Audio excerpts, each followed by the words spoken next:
After the end of World War II, the world was split into two, East and West. This marked the beginning of the era called the Cold War.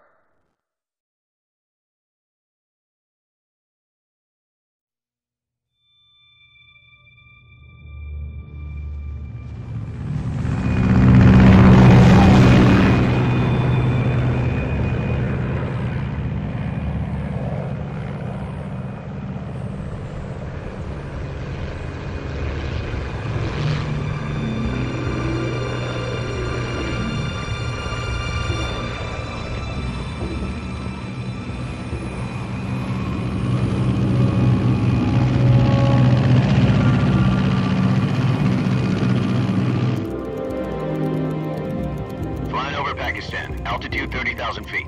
Approaching Soviet airspace. 20 minutes to drop off. Commencing internal depressurization. Equipment check. Arm main parachute. All right. You ready to go? Drop zone still showing a high pressure mass. Cav okay. Good. We've got high visibility.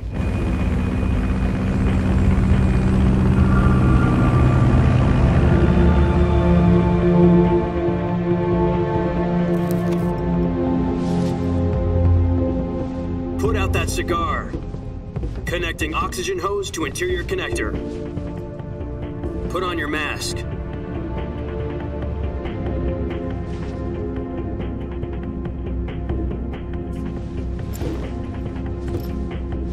Does this panty waste know what he's doing? Approaching release point. 10 minutes to drop off. Hey, are you deaf? He said put out the cigar and put on your mask.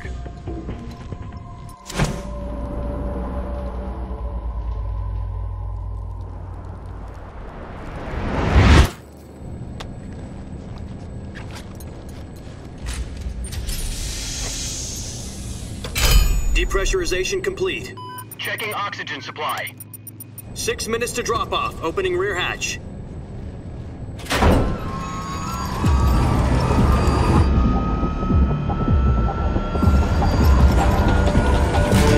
Sunrise.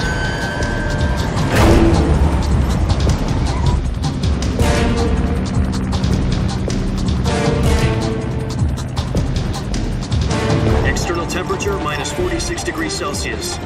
2 minutes to drop off. Stand up. You'll be falling at 130 miles per hour. Try not to get frostbite from the wind chill. 1 minute to drop off. Move to the rear. Activate bailout model. This is one for the history books. The world's first halo jump. 10 seconds to drop off. Stand by. Status okay. All green. Prepare for drop-off. Countdown. 5, 4, 3, 2, 1. Spread your wings And fly. God be with you.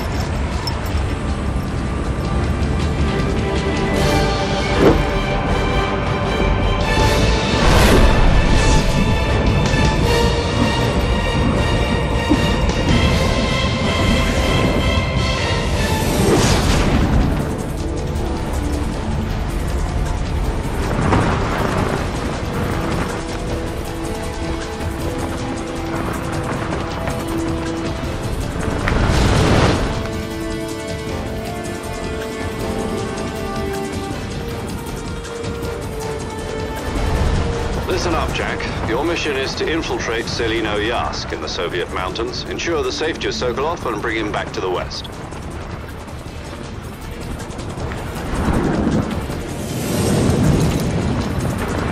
If we don't get Sokolov back before that weapon is complete, we'll be facing a major crisis. The clock is ticking.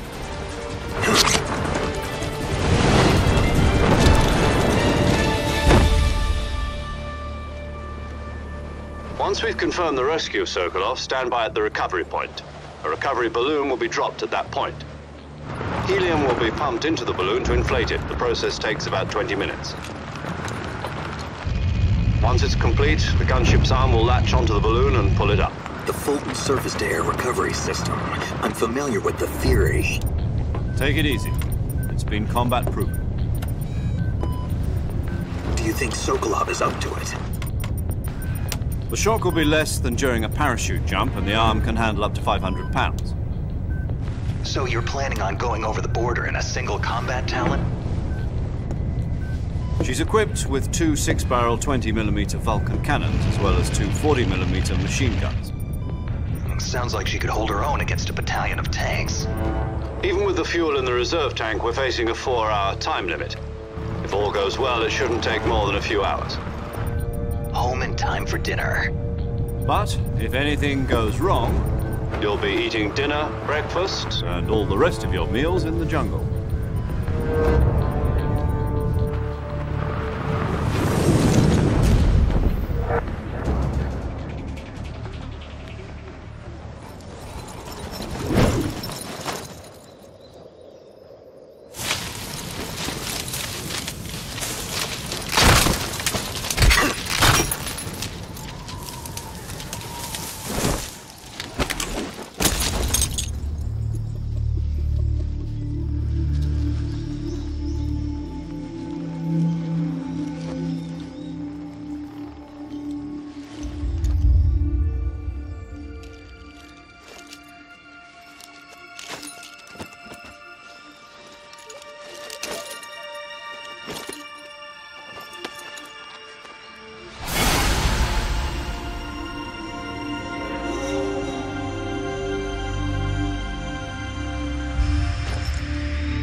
Do you copy?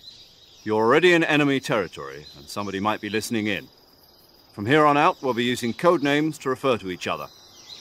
Your code name for this mission will be Naked Snake. I'll be referring to you as Snake from now on. You're not to mention your real name. Solo covert actions are standard Fox operating procedure. You can't leave any traces of your presence. No weapons, equipment, footprints, sweat, or bodily waste. The same goes for bullets and cartridges, too. Your presence in enemy territory is already a violation of international conventions of warfare. There aren't supposed to be any American soldiers in Russia. It could spark an international incident. You can't let anyone see you. You can't let the enemy know you're there. This is a stealth mission. You're a ghost, Snake, in every sense of the word. And there'll be no rescue if you're captured. The military and US government will deny any involvement in the affair. Then I'll just have to take care of myself, huh? I guess that means I can't count on any reinforcements. Correct. The mission rests entirely in your hands. A real one-man army. Relax. There's a support team ready to back you up over the radio. Who? You remember the boss, don't you? A legendary soldier and your mentor. Actually, it was the boss that got the DCI's authorization in the first place. She's going to be serving as Fox's mission advisor. The boss is? She also helped me plan this mission. She and I were at SAS together. Jack, is that you? How many years has it been? Boss? That's right. It's me. Oh. Talk to me. Let me hear your voice. It's been 5 years, 72 days, and 18 hours. You've lost weight. You can tell just by the sound of my voice. Of course I can. I know all about you. Really? Well, I don't know anything about you. What's that supposed to mean? Why'd you disappear on me all of a sudden? I was on a top-secret mission. You didn't need me anymore. But there were still so many things I wanted you to teach me. No, I taught you everything you needed to know about fighting techniques. I taught you all I could. The rest you needed to learn on your own. Techniques, sure. But what about how to think like a soldier? How to think like a soldier? I can't teach you that. A soldier needs to be strong in spirit, body, and technique. And the only thing you can learn from someone else is technique. In fact, technique doesn't even matter. What's most important is spirit. Spirit and body are like two sides of a single coin. They're the same thing. I can't teach you how to think. You'll just have to figure it out for yourself. Listen to me, Jack. Just because soldiers are on the same side right now doesn't mean they always will be. Having personal feelings about your comrades is one of the worst sins you can commit. Politics determine who you face on the battlefield. And politics are a living thing. They change along with the times. Yesterday's good might be tomorrow's evil. Is that why you abandoned me? No, it had nothing to do with you. I already told you, Jack. I was on a top-secret mission. A soldier has to follow whatever orders he's given. It's not his place to question why. But you're looking for a reason to fight. You're a natural-born fighter, but you're not quite a soldier. A soldier is a political tool, nothing more. That's doubly true if he's a career soldier. Right and wrong have no place in his mission. He has no enemies and no friends. Only the mission. You follow the orders you're given. That's what being a soldier is. I do whatever I have to get the job done. I don't think about politics. That's not the same thing. Sooner or later, your conscience is going to bother you.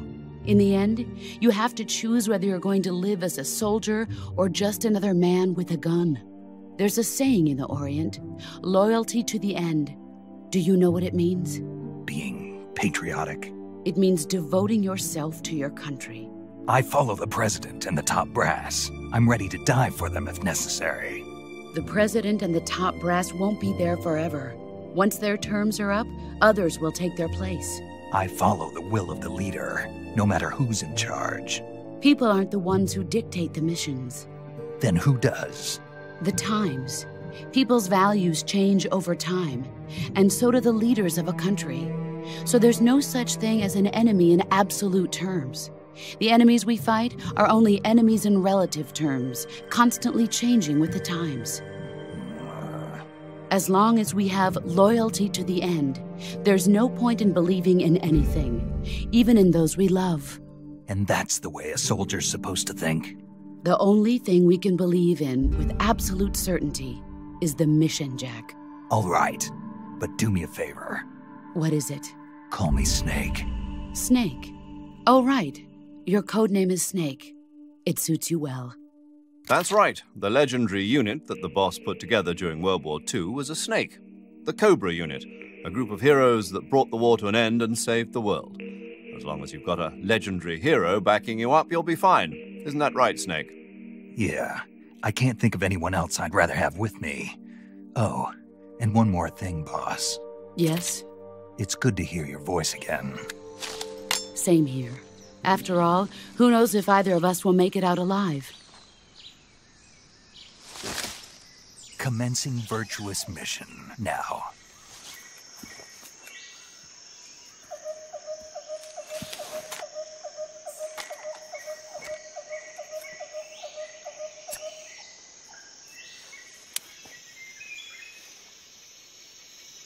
Major, I've reached the abandoned factory where Sokolov is supposedly being held. This place is a dump.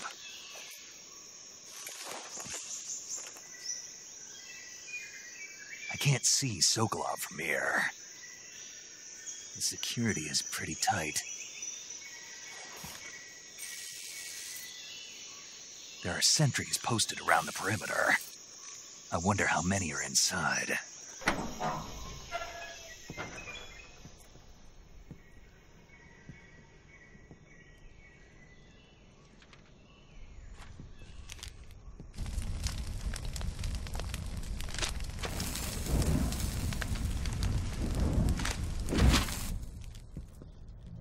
You must be Sokolov.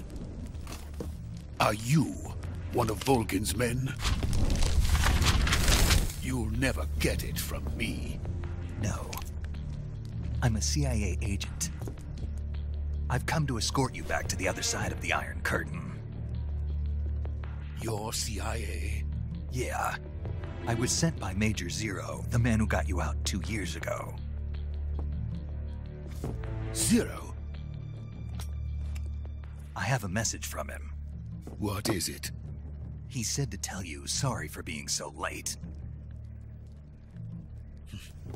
Did he now? What does it mean? It means he's a man of his word. But we've got no time for this. You have to get me out of here before they arrive. Who's they? Colonel Volgin of Gru. You in the West know him as Thunderbolt.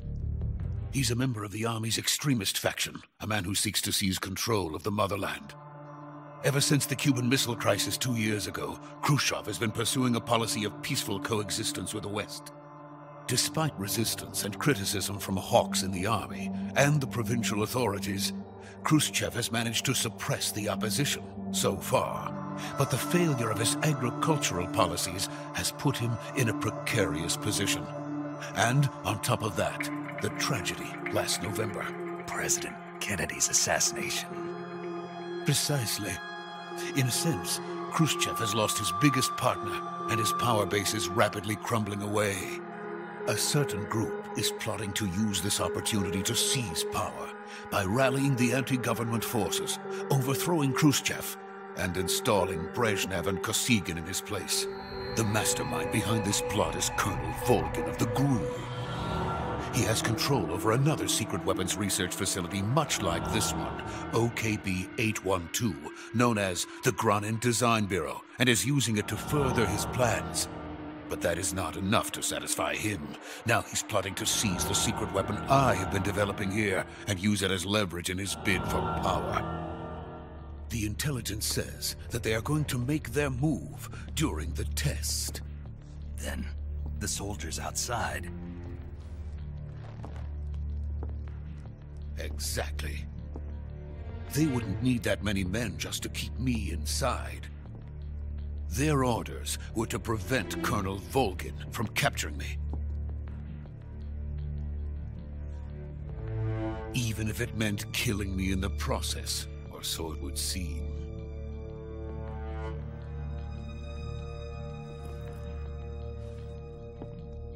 Volgin will come. I'm sure of it. You must get me out of here before then. Leave it to me.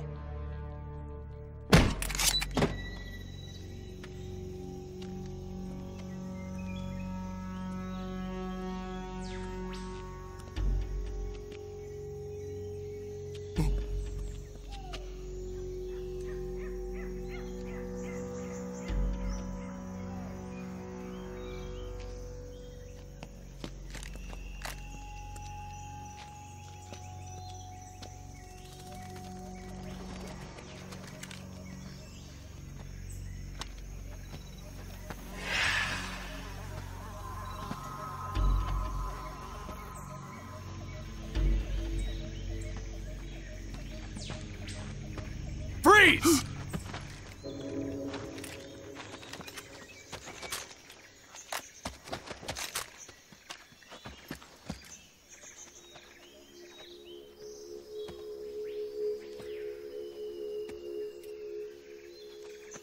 So this is the legendary boss. Huh?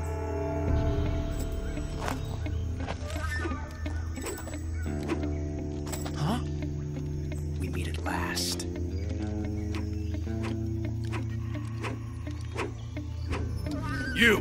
You're from the Ocelot unit of Spetsnaz. Huh. What's a Gru soldier doing here? Soldier?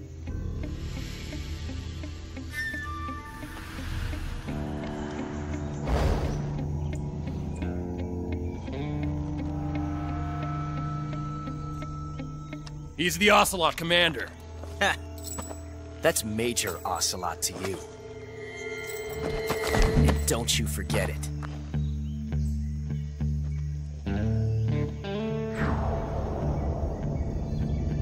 Sokolov is ours. Now get out of here. And Ocelot never lets his prey escape. What?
can't say it feels good to kill a comrade, even if it is for the Gru.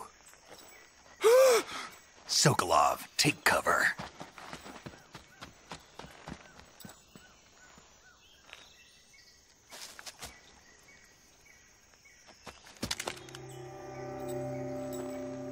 Huh.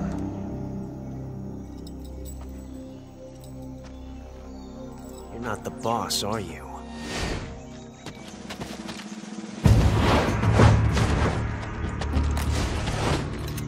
Crew operatives! What is that stance? Huh. That gun.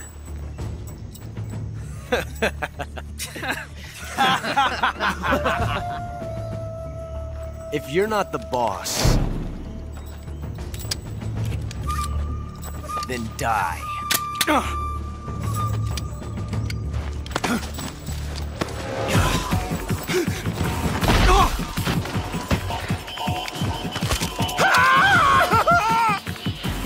Major! Leave it! Shoot the other one! Whoa!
You ejected the first bullet by hand, didn't you? I see what you were trying to do, but testing a technique you've only heard about in the middle of battle wasn't very smart. You were asking to have your gun jam on you. Besides, I don't think you're cut out for an automatic in the first place. You tend to twist your elbow to absorb the recoil. That's more of a revolver technique. You filthy American dog!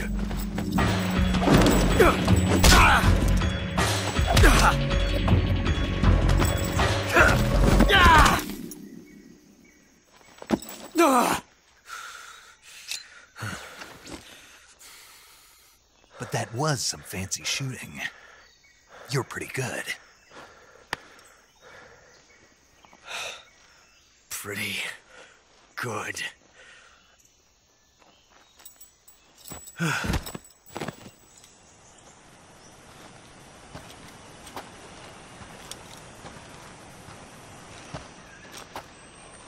You okay? Those men were from the Ocelot unit. Spetsnaz? Yes. The best Gru has to offer. They're coming for me. I'm finished! Calm down. I'll get you out of here, I promise. And we've got some of the best backup we could ask for. Look.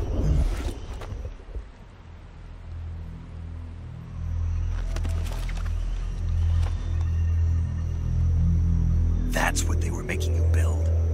Yes. The Shagohod. The treading behemoth. A tank capable of launching nuclear IRBMs. It can launch nuclear missiles from that kind of terrain? Oh, yes. And without support from friendly units. A nuclear-equipped tank capable of operating solo.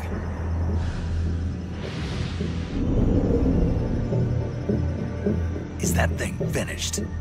No. This is only the end of Phase 1. It won't be truly finished until we complete Phase 2. Phase 2? The weapon's true form. If it is completed and the Colonel gets his hands on it, it will mean the end of the Cold War. The end of the Cold War? Yes. And then the Age of Fear will truly begin. A world war. I had no choice but to cooperate. didn't want to die. I wanted to see my wife and child again in America. Please, take me to America, quickly. They cannot complete it without my help. Got it. Let's go.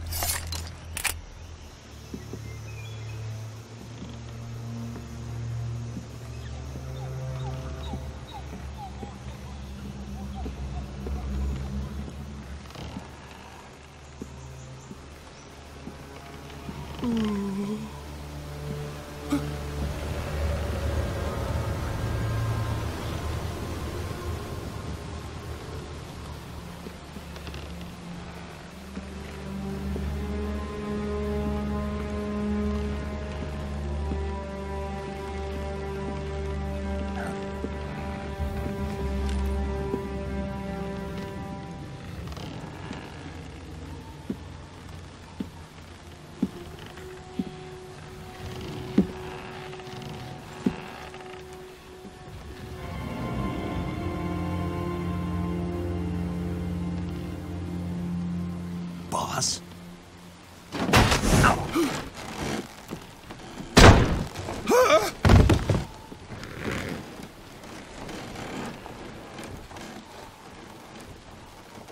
Good work, Jack. What are you doing here? Sokolov comes with me.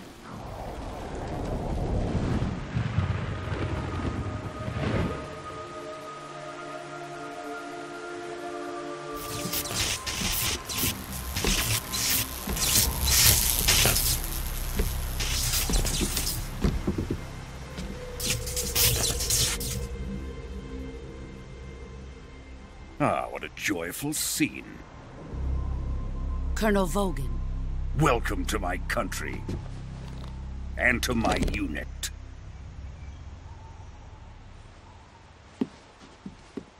Boss, what is this? I'm defecting to the Soviet Union.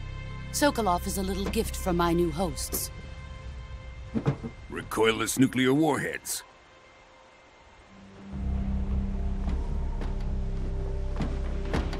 These will make a fine gift for me. This can't be happening. Who is he? Another one of your disciples? Are we taking him with us? No, this one is still just a child. Too pure for us Cobras. He has not yet found an emotion to carry into battle. What are you talking about? Think you can pull the trigger?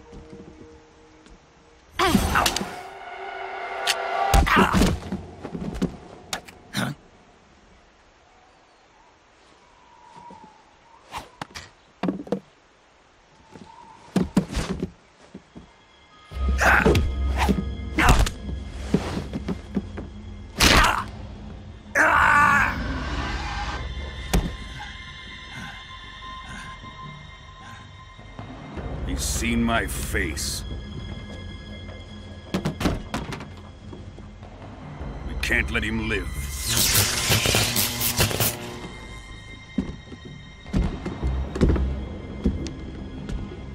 If Khrushchev finds out about this, we're finished. Wait. He's my apprentice. I'll take care of him.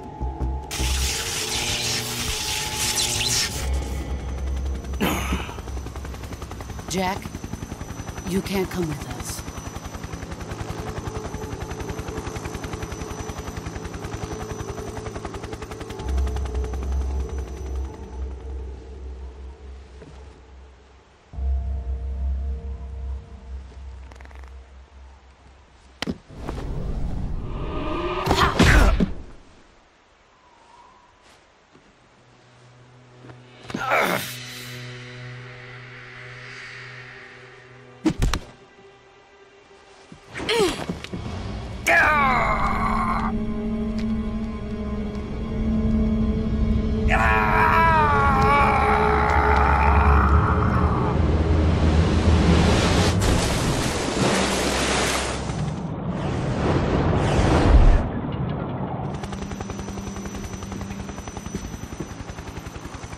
done here?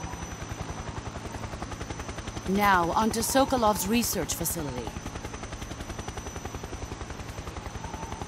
Shagohod is ours.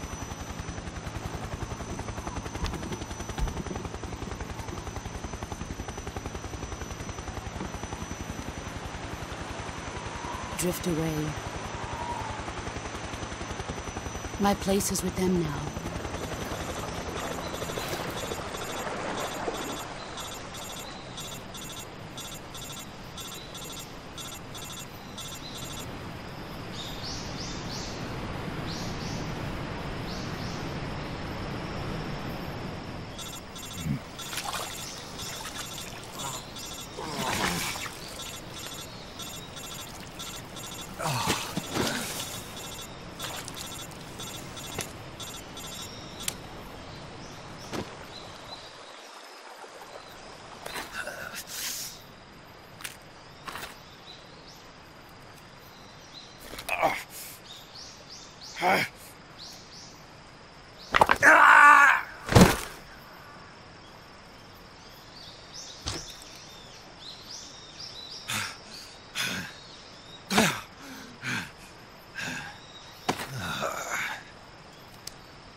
Good job, Snake. We're coming to get you now. Just stay where you are. We'll drop a recovery balloon.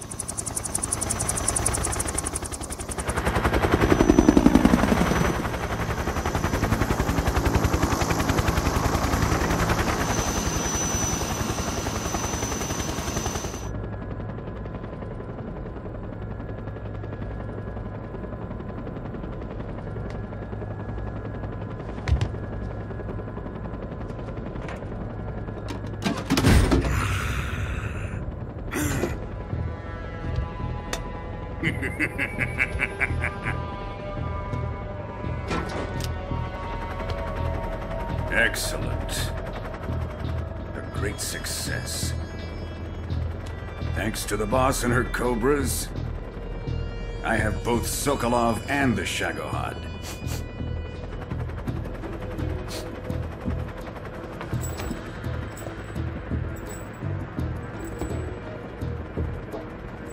What are we going to do with the girl? Who is she? Apparently she's Sokolov's woman.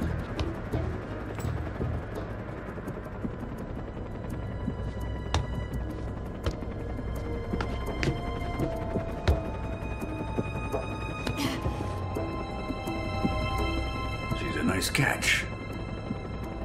I'll take her. Not so fast, my dear.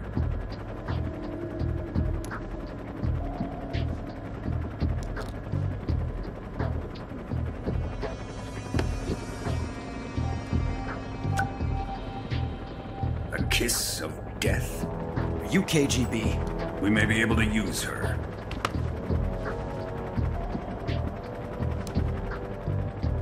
She has spunk.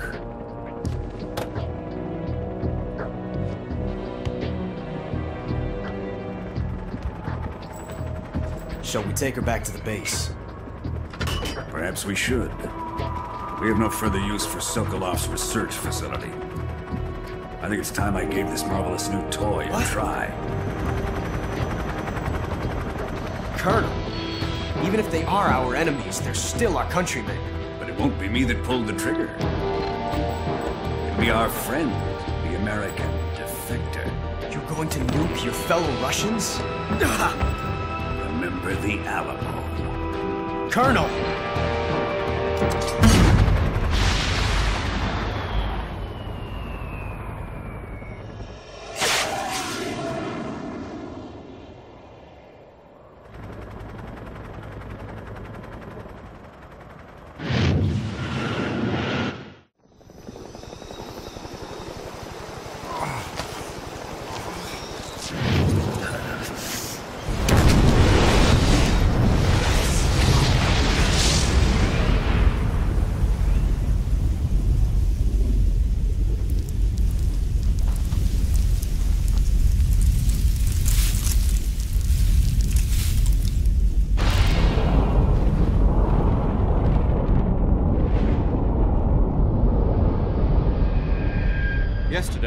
White House received an unexpected call.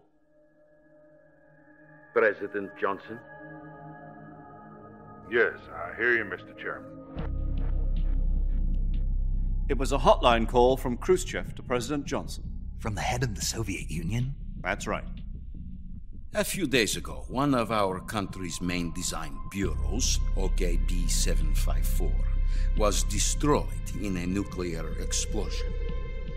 At about the same time, our anti-aircraft radar picked up a signature that appeared to come from one of your military aircraft. Does any of this sound familiar to you? In retaliation, I have placed our armed forces on secondary alert. Depending on your response, I may be left with no choice but to order the military to maximum alert and unleash Armageddon. With the help of your predecessor, I was able to survive the Cuban incident. But my power is not as great as it once was. If I am to survive this crisis, I must have your full cooperation. I should have contacted you myself. Did you know that one of our soldiers defected to your country a week ago? No. So you haven't heard then? The man who arranged the defection was a GRU colonel by the name of Yevgeny Borisovich Volgin. Volgin? Of the Brezhnev faction. Go on. Who is the soldier? Her name is the Boss. She's a living legend. During World War II, she was the one who led us to victory in that war. In Russia, you know her as Voyevoda. You mean the Boss? The mother of your special forces? Yes, that's the one. And she took 2 miniature nuclear shells along with her. The Boss took 2 miniature nuclear shells? I'm afraid so. I believe they were a gift for her new hosts. The Davy Crockett Atomic Battle Group delivery system was completed 2 years ago. Serious problems were found with the launcher's range and precision. Although they were mass-produced, they've never been deployed in battle. But Sokolov's research facility was completely wiped out. The whole area is polluted. I can only offer you my deepest condolences over this terrible tragedy.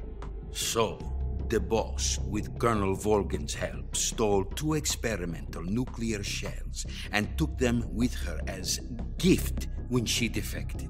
Then, shortly thereafter, Sokolov's design lab, a top-secret military research facility, was destroyed by one of these weapons.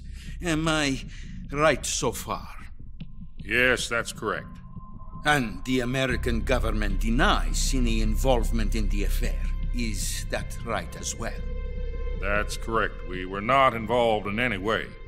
Then what was a U.S. military aircraft doing on our radar screen? It was clearly in a violation of our airspace. And yet you say it was not acting under your orders. That's correct. You expect me to believe that this was all the work of a single soldier? I don't know what else to tell you. The army insists that this is all a ploy on your part. I've said it once and I'll say it again. Our government had nothing to do with it. And I would like dearly to believe you. However, I'm afraid my power over the military has weakened since the Cuban incident. I will need some kind of proof that this was not the action of the American government. You have 1 week. You must catch the Boss yourselves and recover the remaining nuclear device. Then, you must find some way to prove your innocence. Prove our innocence? Yes, preferably something painful. Prove to me that this is not merely another one of your tricks. The Boss should be close to Colonel Volgin. How about a little coaction? I would not expect too much if I were you. The political situation here is unstable. And Colonel Volgin is a member of the Brezhnev faction, which seeks to topple my government. 1 week You have only 1 week, and if it is not too much to ask, do something about Volgin as well. What is that supposed to mean? Nothing. It means nothing. Call it a modest gentleman's agreement to ensure our continued relationship. What if we can't prove our innocence? Then I will be unable to restrain the military. I will be ousted, and they will seek their revenge. A nuclear attack on the United States? I leave the disposal of this situation entirely to your discretion, Mr. President. Disposal?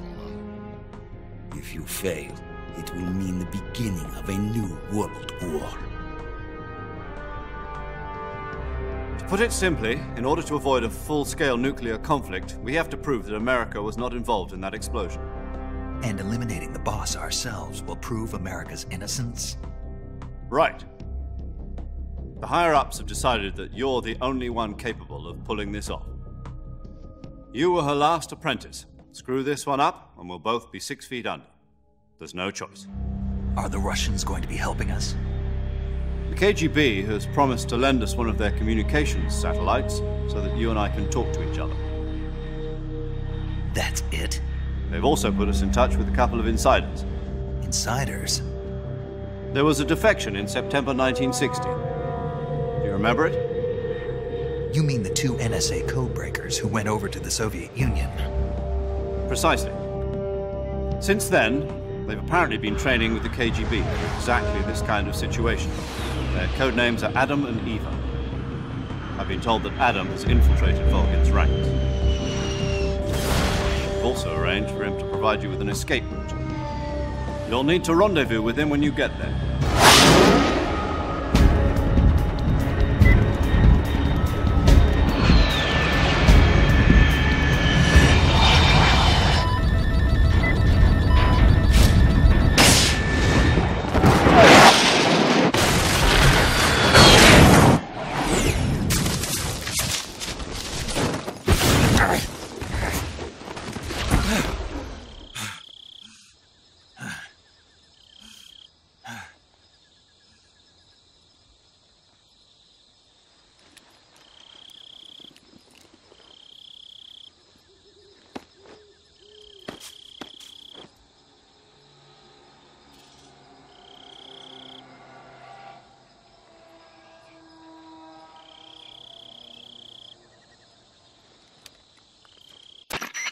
This is Snake.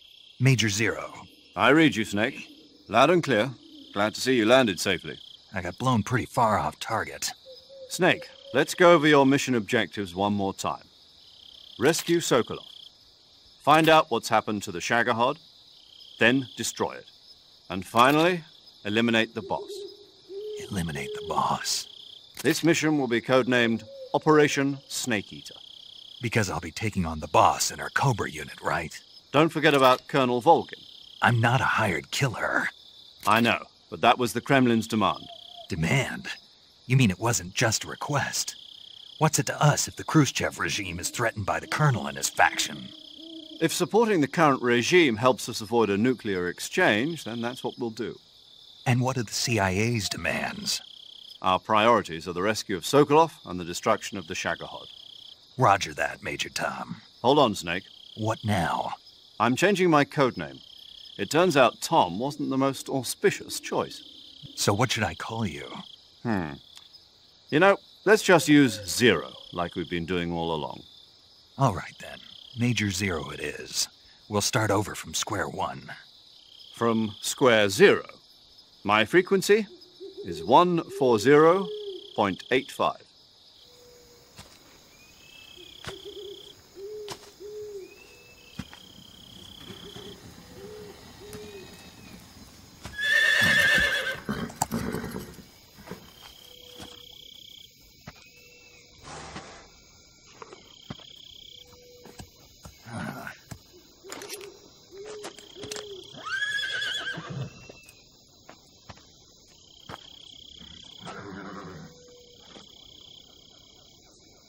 Looks like death wasn't ready for you yet.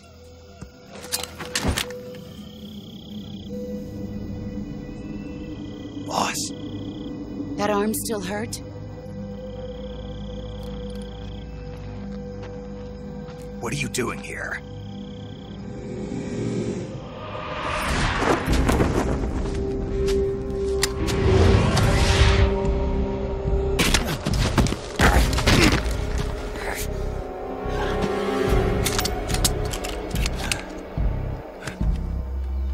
Go home.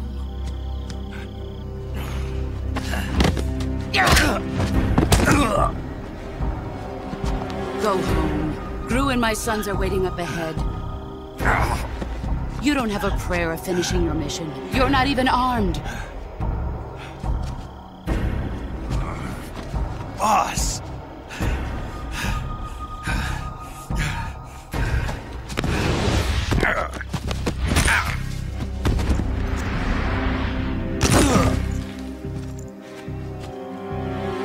I'm not your boss anymore. There's nothing for you here. Go home. Go back to your boss. There's no need to prove that you are virtuous here. This isn't America.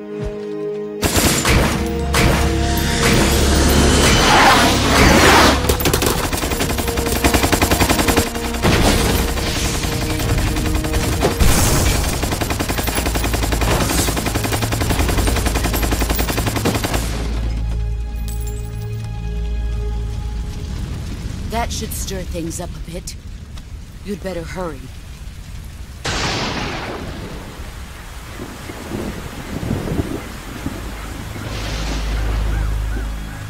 The border is 60 miles south of here. You ought to be able to run that far.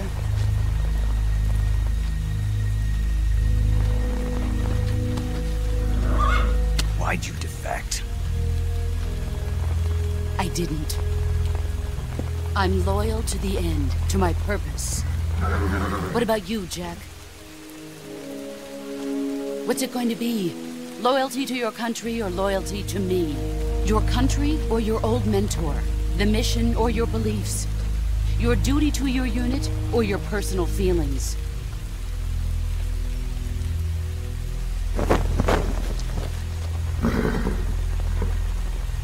You don't know the truth yet. But sooner or later, you'll have to choose. I don't expect you to forgive me.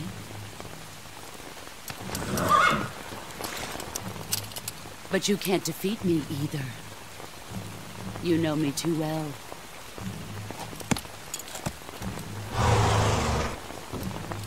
Just look at that bandana. If you can't put the past behind you, you won't survive long.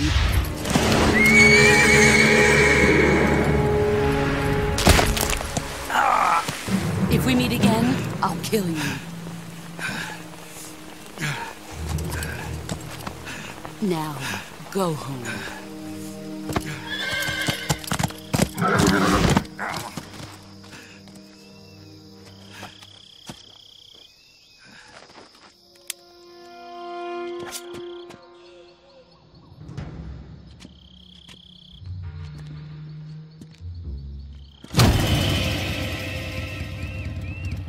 Sorry I'm late. Cut the engine. They'll hear us. Are you the agent they sent? Are you Adam? I thought you were supposed to be a man. Adam couldn't make it. All right, say the password. Who are the Patriots? Who are the Patriots? Answer me!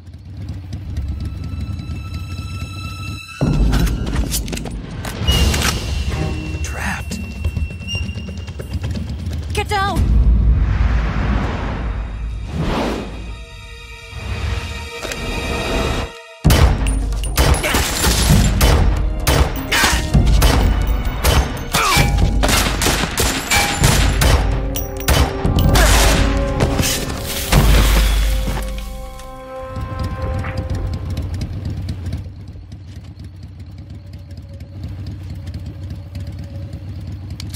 There is your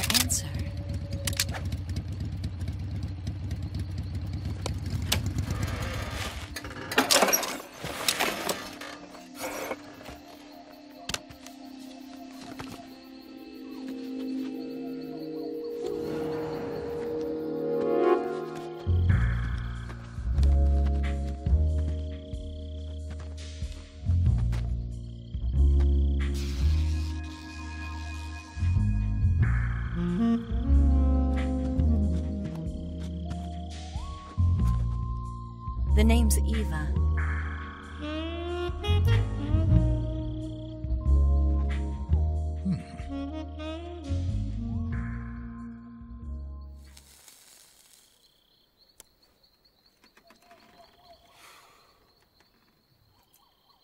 This wasn't part of the plan. What happened to Adam?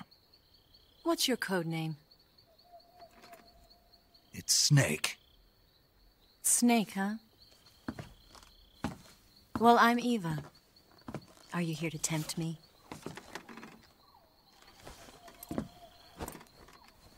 What happened to Adam? Colonel Volgin is a very suspicious man. He decided Adam wasn't the right person for this mission. And you were? Yes. Why? Because I can do things he can't. I heard you used to be a codebreaker for the NSA. I was. 4 years ago, I defected to the Soviet Union with Adam. Mauser military. The broom handle. It packs quite a punch. Nice to have when you're on a bike. You held it sideways and used the muzzle jump to create a horizontal sweep. That was impressive. Bet you've never seen that technique in the West. It's imitation, isn't it? Yeah. It's a Chinese Type 17 pistol. Around here, even that's hard to come by. Don't worry, though.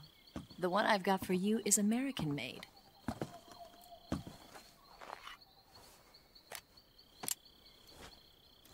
.45, huh?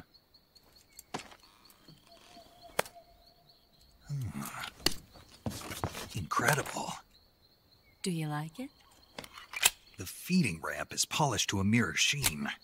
The slide's been reinforced, and the interlock with the frame is tightened for added precision. The sight system is original too. The thumb safety is extended to make it easier on the finger. A long type trigger with non-slip grooves. A ring hammer. The base of the trigger guard's been filed down for a higher grip. And not only that, nearly every part of this gun has been expertly crafted and customized.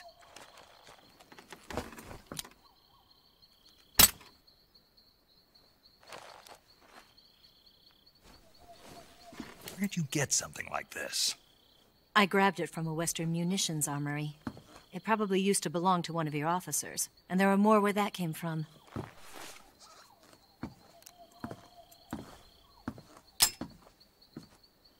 You had this with you, didn't you? Better take this too. What's that? A disguise to make you look like a scientist. A disguise? Yes. You're here to rescue Sokolov, right? Sokolov's still safe then? Yes. He's being forced to continue his work on the Shagohod. Where? At the lab. They've got a whole army of scientists there developing new weapons. Security is tight, but if you disguise yourself as a scientist, you might be able to sneak in. Can we get Sokolov out of there? We'll see, won't we? Tell me how to get to the lab. The safest way in is from the rear. First, you'll need to head north through the jungle. You'll come to a heliport used for shipping materials. Pass the heliport and continue north, and there will be a large crevice. Descend into that area, and you'll reach a cave. Move through the cave, and you will arrive at a mangrove swamp. After the swamp, there'll be a warehouse. Make your way through the warehouse, and you'll come out just south of the lab. Got it. And just what are you doing there? In close-range combat, a knife can sometimes be more useful than a gun. By doing this, I'll be able to hold a knife at the same time and still keep the gun steady. That way, I can instantly switch between a gun battle and a knife fight.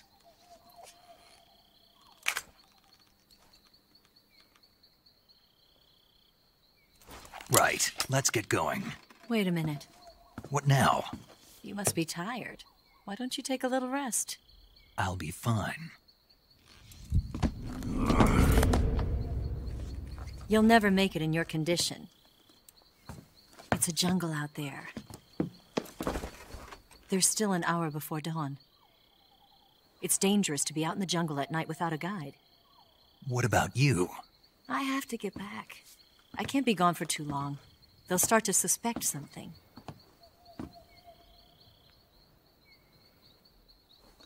Don't worry. I'll keep you updated over the radio. That's it? My orders are to provide you with information. Nothing more. Oh. You look disappointed. All right, then. I'll do something special for you.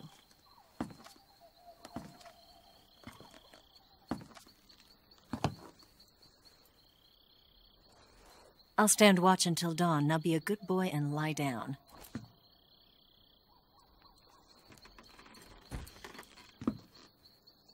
What's the matter? I don't know you well enough to trust you. How well do you have to know me to trust me?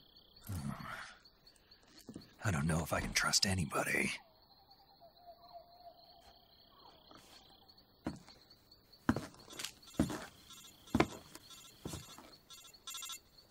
Gonna get that?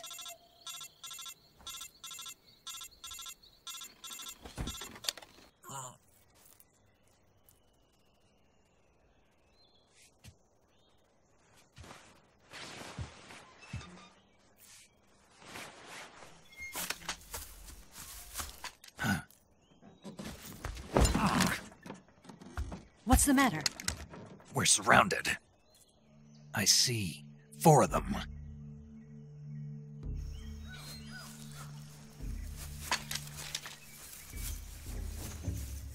We've got company. It's the Ocelot unit. Let's get out of here. Hurry! Don't forget your gear. Here, give me a hand.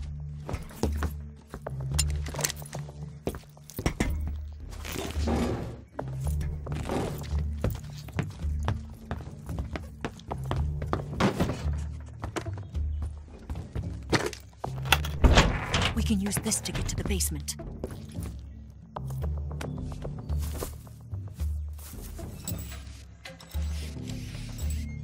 Damn it! Ocelot. I'll get past them on my bike. I'll call you later.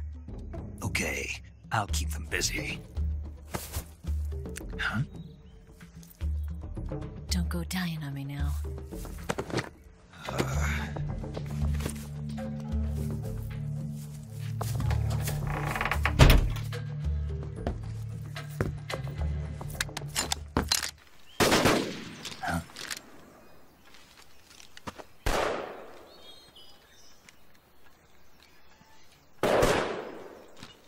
I've been waiting for this moment.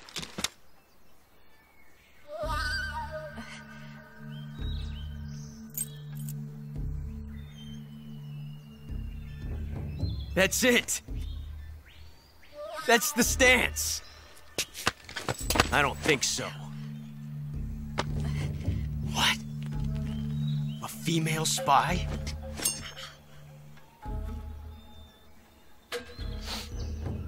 This bitch is wearing perfume.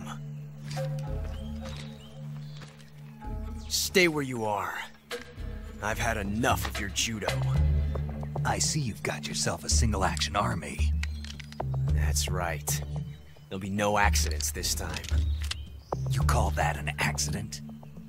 Well, it wouldn't have happened if you hadn't been showing off. What did you say? It's a nice gun, I'll give you that. But the engraving gives you no tactical advantage whatsoever. Unless you were planning to auction it off as a collector's item. And you're forgetting one more very basic thing. You don't have what it takes to kill me. We'll see.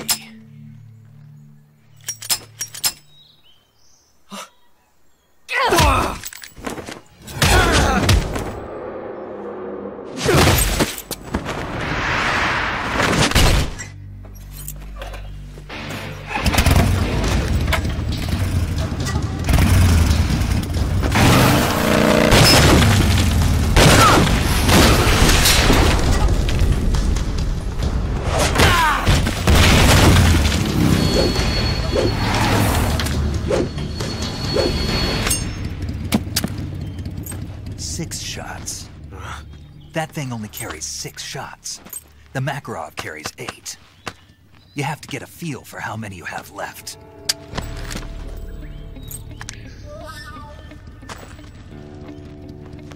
This is a high-class weapon. It's not meant for shooting people. Damn!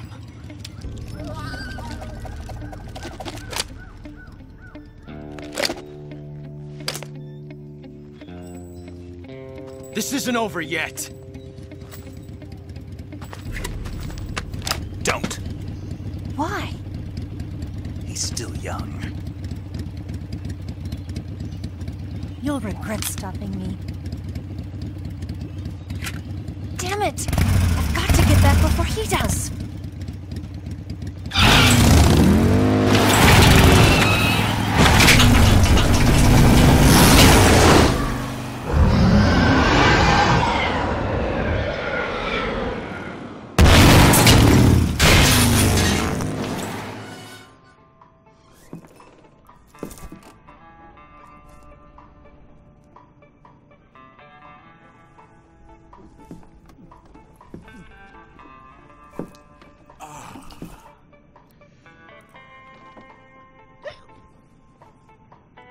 If you're looking for Sokolov, he's not here anymore. Put that thing away. You'll spoil my drink. So, you're the intruder everyone's talking about. Typical capitalist dog. No manners.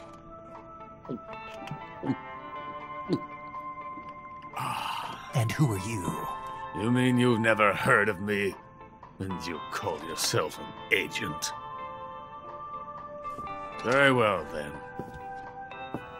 I am Alexander Lionavitch Grannin. A man of some importance, if I do say so myself.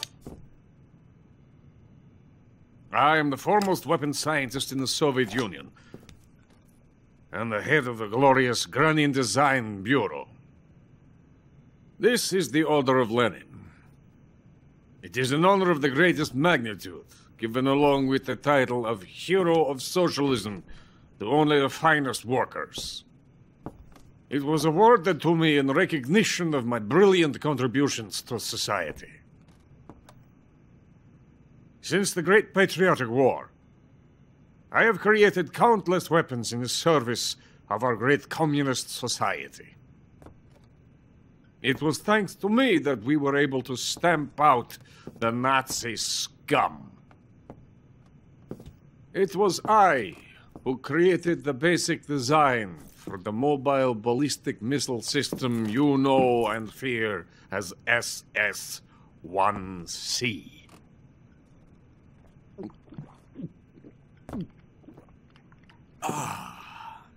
You're crocked, aren't you? I'm merely drowning my sorrow. Because of him, I've got nothing to do but sit here and drink this crap. Him? Sokolov.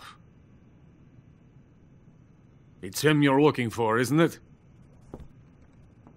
Because of him, I have been stripped of my authority. My research has come to nothing. Look. It is a revolutionary mobile nuclear missile system. A bipedal tank. A bipedal tank? Yes, a walking tank. A robot. Are you familiar with the theory of the missing link between apes and humans? Well, this technology will be the missing link between infantry and artillery. A kind of Metal Gear, if you will. And this magnificent Metal Gear will mark a revolutionary step forward in weapons development. Metal Gear? But I won't be used so easily. No crying myself to sleep. For you see, I'm going to send these documents to my friend in the United States. What? These bastards will live to regret this. And when they themselves become the targets of my creation, they will know my true greatness. Yes, Sokolov's pathetic Shagohod pales in comparison to my work. What are you going to do with a rocket engine on a tank? About Sokolov. A tank does not need a rocket. It needs something else. Look at these. Nice shoes. No. Legs. Legs that allow it to go anywhere. Just as when humans learn to walk upright. That is the real revolution in weaponry, don't you agree? But the fool's in charge. Chose Sokolov. And where is Sokolov? My project has been terminated. The Philosopher's legacy has been handed over to him. What the hell are you talking about? The Philosopher's legacy. Haven't you heard of the Philosophers? The Colonel has inherited their immense legacy. Volgin's father was in charge of the Philosopher's money laundering activities. In the confusion of the war, he somehow ended up with their treasure. And Volgin inherited that treasure illegally. We never need to worry about the military budget. The development costs at our facility are all paid out of the Colonel's deep pockets. The weapons born here will be the genes for creating an entirely new form of warfare. The funding for my research came out of that legacy. Came out of it. Now, my money, my men, all have been diverted to the Shagohod project. Tomorrow they will be conducting the final test, while Sokolov is making the final preparations in the weapons factory at Volgin's main base, the great fortress of Grozni Grad. Here I am, playing host to an enemy spy and drinking myself into a stupor. That's where they moved Sokolov? Yes. And the Shagohod is there too? Hey! You're not thinking of going to Grozni Grad. Are you mad? It's an impenetrable fortress. I'm sure it is. You'll be killed. I'll take my chances. Wait. What? Listen to me, you fool. I want to help you. Help me? To thank you for your compliment. What compliment? My shoes. I wanted to thank you for complimenting me on them. I'll tell you how to get into the fortress. In return, I ask only that you get that idiot out of there and destroy the Shagohod. There is an underground tunnel that runs around the perimeter of the fortress. You should be able to use it to sneak into the base. Head for the mountains. The entrance to the tunnel is located there. Take this.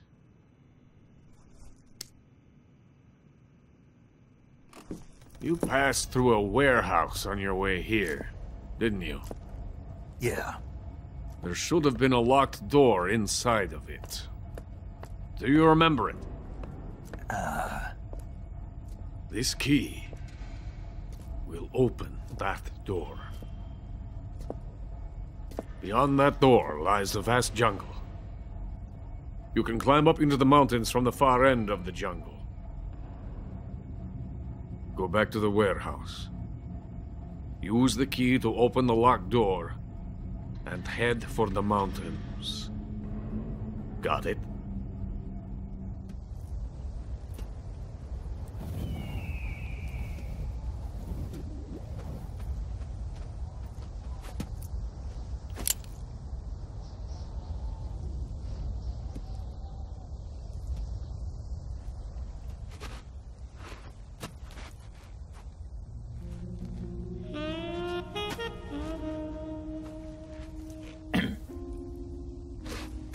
Well, that was quick. You look like you could use some rest. I'll be fine. It's just that playing these two roles hasn't left me much time to sleep. Where'd you get those cuts? The Colonel. He found out? If he knew, I'd be dead already. No, this is his hobby. He's a sadist. He gets pleasure out of making people suffer. He's scum.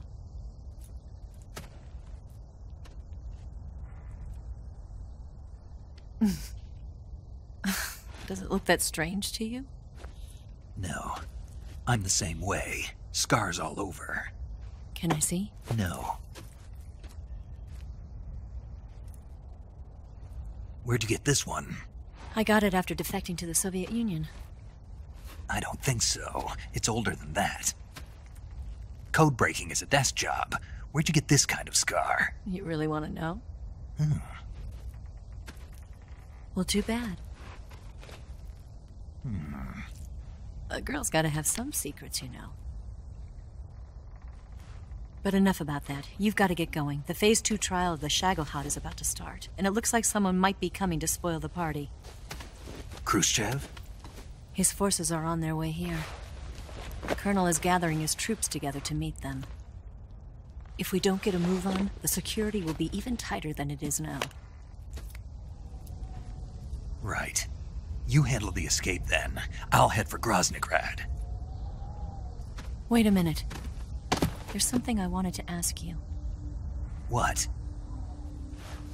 What's the story between you and the boss? She was like a mother, and my master. And your lover? It went deeper than that. Deeper? Half of me belongs to the boss. Do you love her? No, nothing like that. Do you hate her? Does it have to be one or the other? Love or hate? Between a man and a woman? You bet. For 10 years, we lived and died together. You couldn't possibly understand. And you think you can kill her now? That's your mission, isn't it? Assassinating the boss?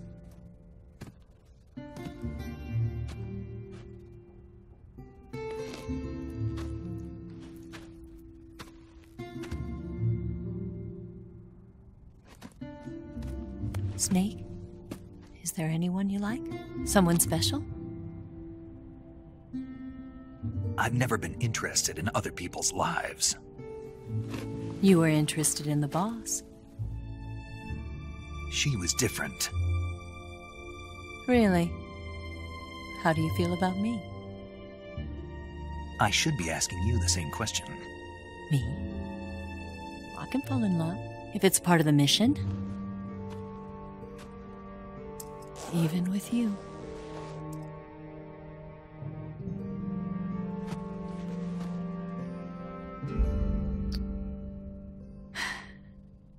Snake?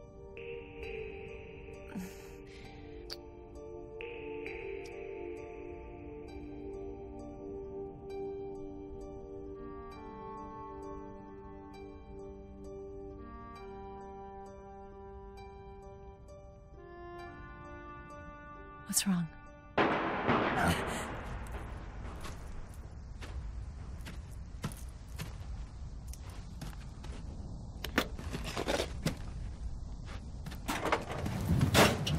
Do you know where exactly in Grozni Grad Sokolov is located? He's in the heart of the fortress, the weapons lab. The weapons lab is divided into 3 wings. There's the East Wing, which houses the research facilities. Then there's the main wing where the weapons are assembled. That's where the Shagohod is.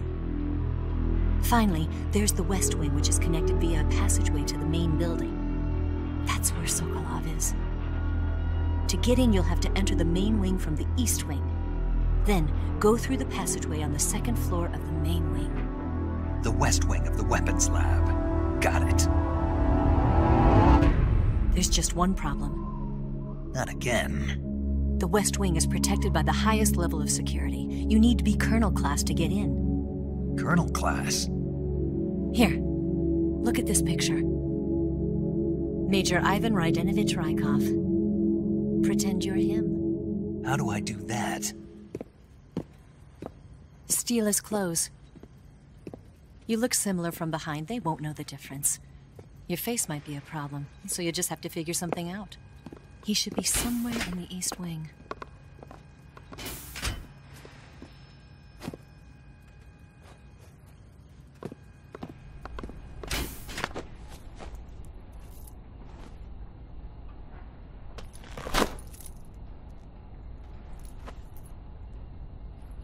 Here it is.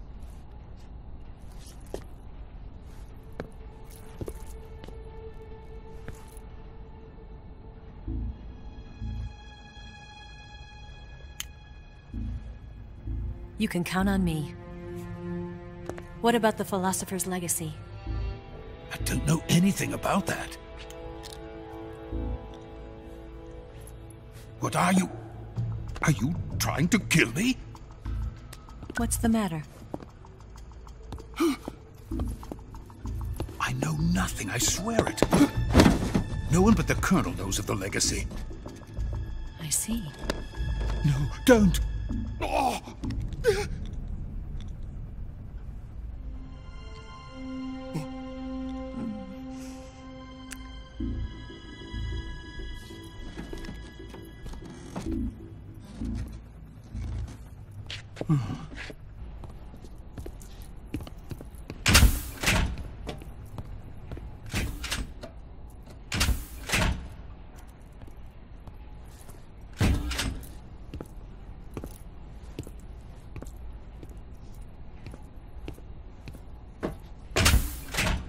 Who's there? You're the man from the CIA. What are you doing here? I told you before, didn't I? I'm going to get you out of here. A man of honor, just like your commander. But I'm afraid you're too late. Too late? Don't tell me. The Shagohods.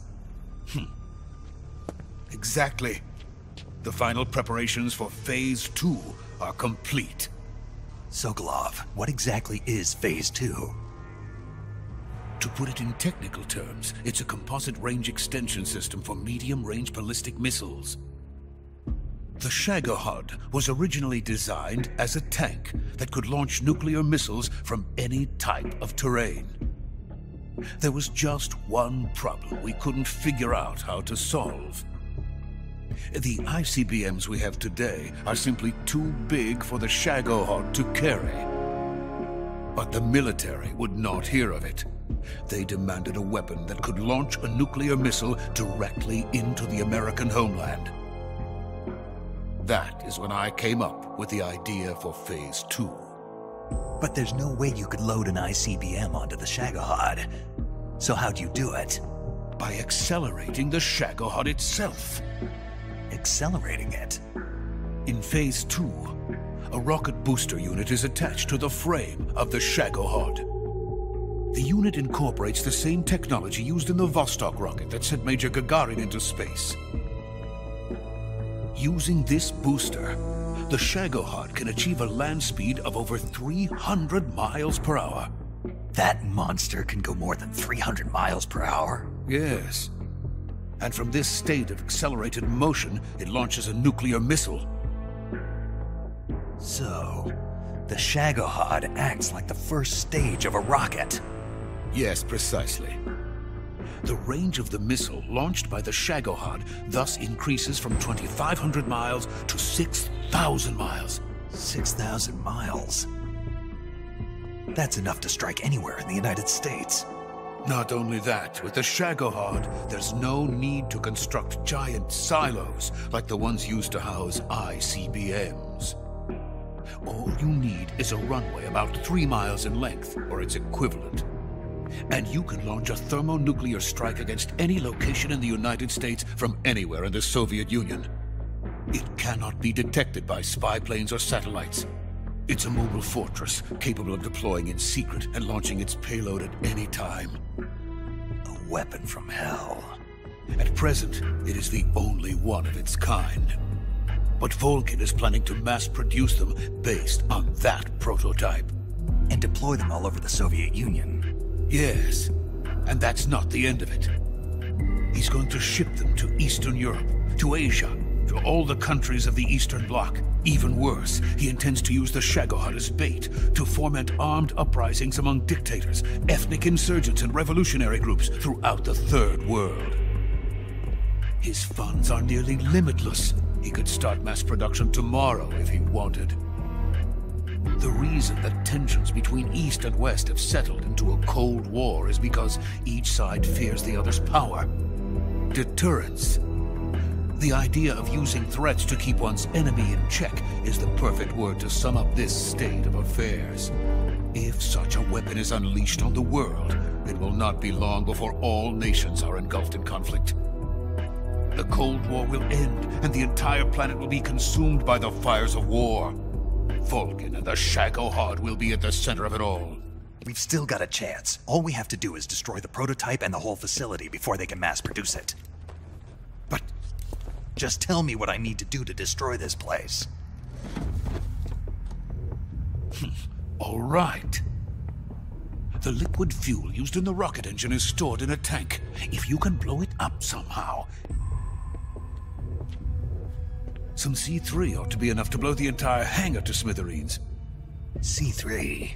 You mean that cutting-edge plastic explosive? It could be molded into any shape. The bomb of the future. Where can I get it? There was some in the armory here, but it's gone now. It was stolen by a female spy who was here a minute ago. Eva? No, that's not her name. Her name is Tatiana. She made her way in here by becoming Volgin's lover. I thought she was your lover. Mine? Oh no, she is Volgin's lover. This is my lover.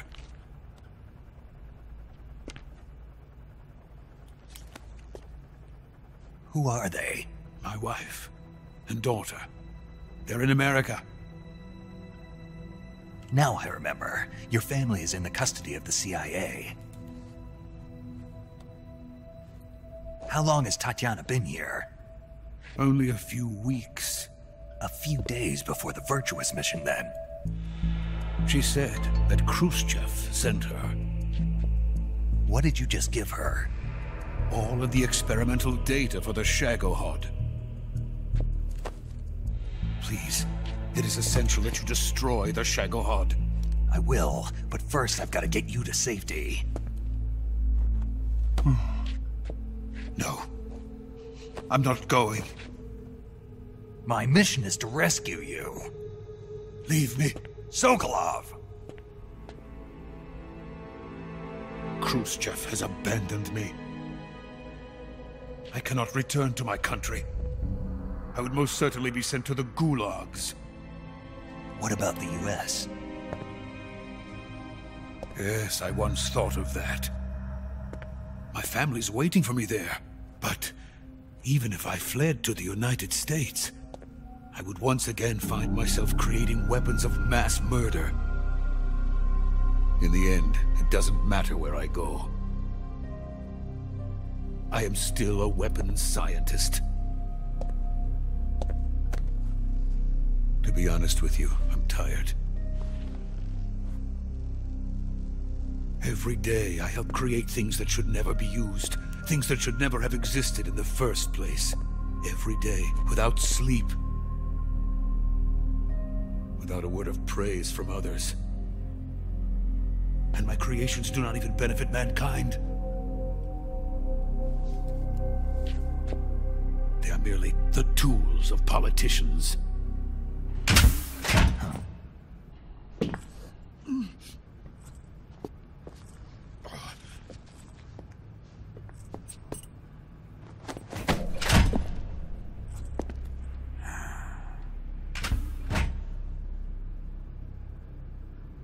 Major, what are you doing here? I've been waiting for you in my room.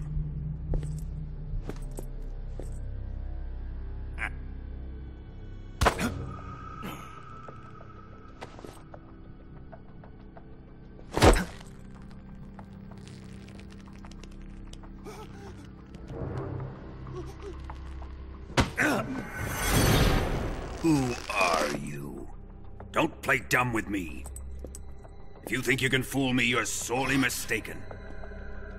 I know the Major better than anyone else. I come here looking for Tatiana, and what should I find? But a greasy freebooter.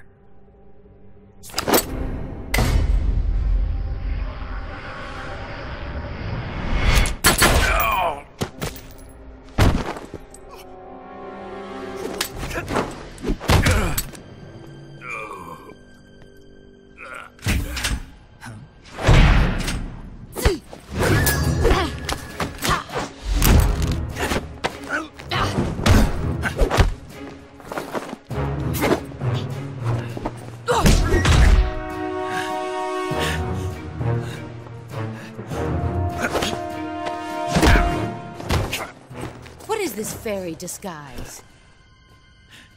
It's gonna rub off on you. And then you'll lose sight of who you really are.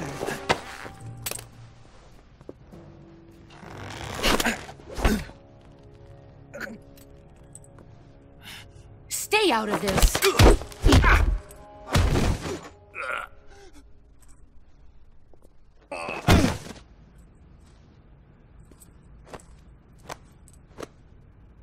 I see why they call you the boss. What was that? Some kind of judo? No, it's called CQC, a basic form of close-quarters combat. He and I developed it together. Splendid. I'll take it from here. Are you going to kill him? Of course. But first, I will make him pay for hurting Ivan.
Here's where the fun really begins.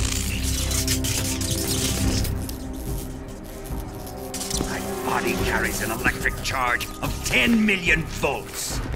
Let's see how you like this.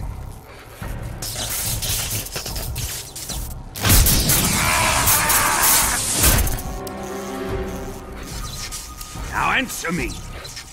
How much does the CIA know?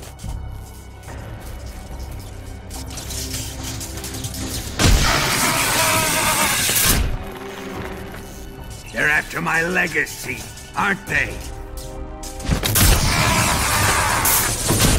Your real target is the Philosopher's legacy, isn't it?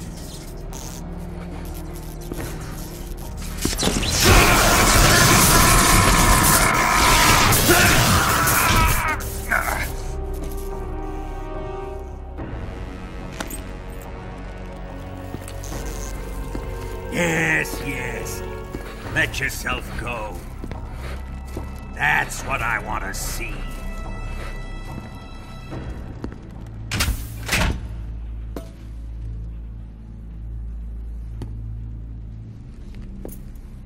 It's no use. He's not going to talk. He's been trained not to break. Trained by me.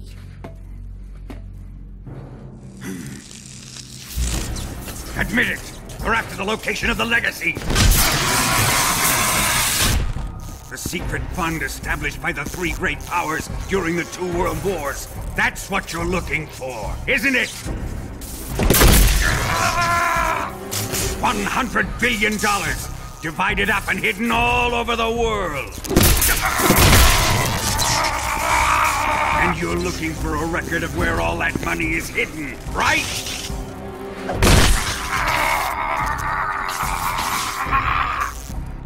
No matter. The Philosopher's legacy is safely in my possession, in the underground vault of Grozni Grad. You'll never lay hands on it.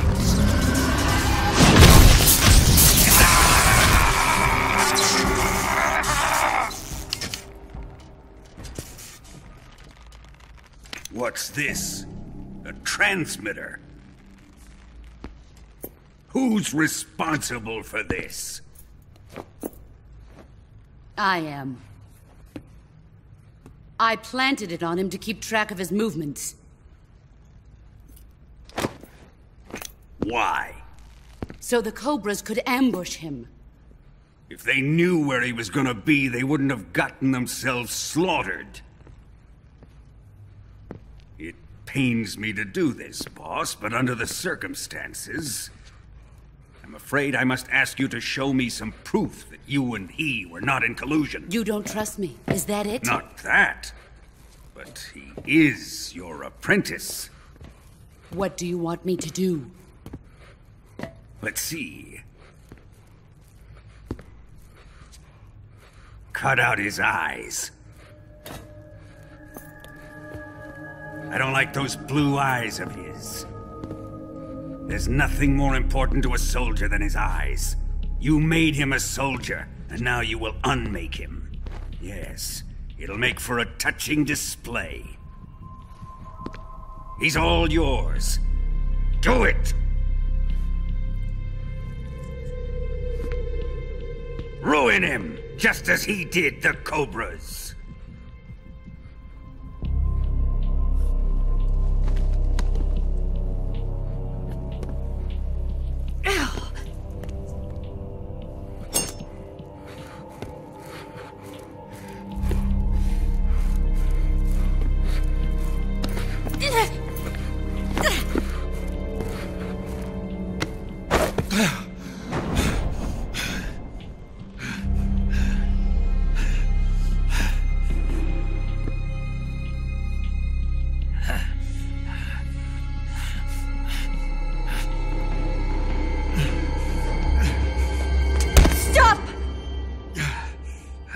What is it, Tanya? He's suffered enough. Well, well. Why are you protecting him?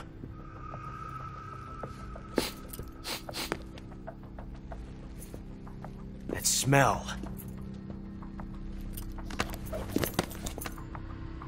Tatiana! You're the spy! What are you talking about?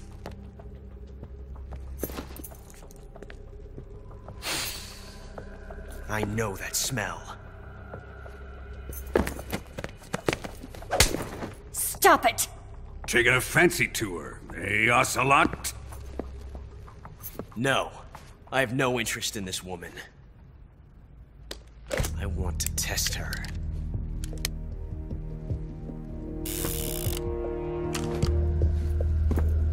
I'll let this be the judge. Do as you like. Here we go.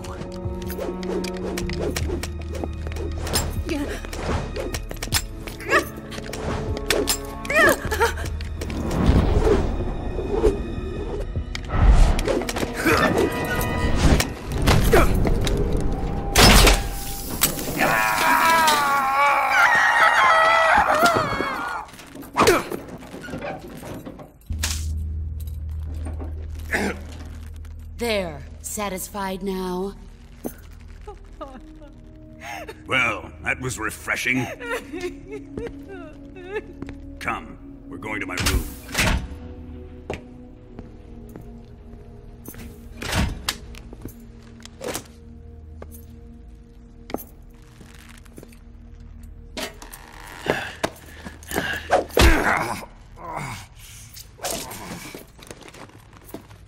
So you survived the Colonel's torture, eh?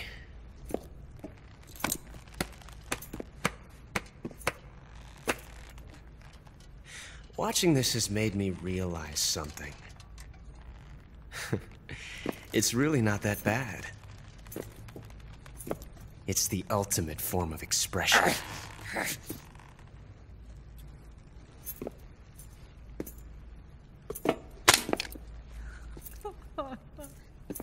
You got lucky this time, Tatiana.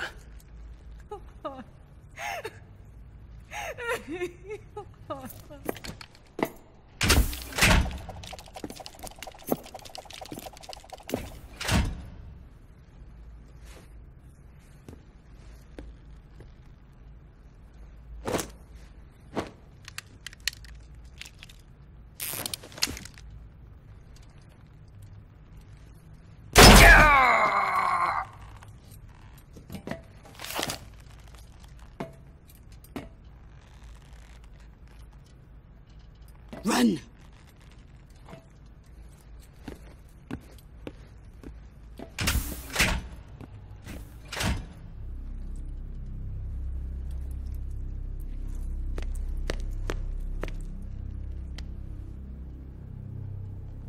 I've prepared an escape route for us. Go out and head west. Pass underneath the connecting passageway and go north. You'll find an open manhole there. You're... Quiet! Go through the manhole down into the sewers. The door at the north end of the sewers is unlocked. You can use it to get outside the fortress. I've got your equipment. We'll meet up later. Eva. But I can't get too close to your cell. You'll have to figure a way out of there yourself.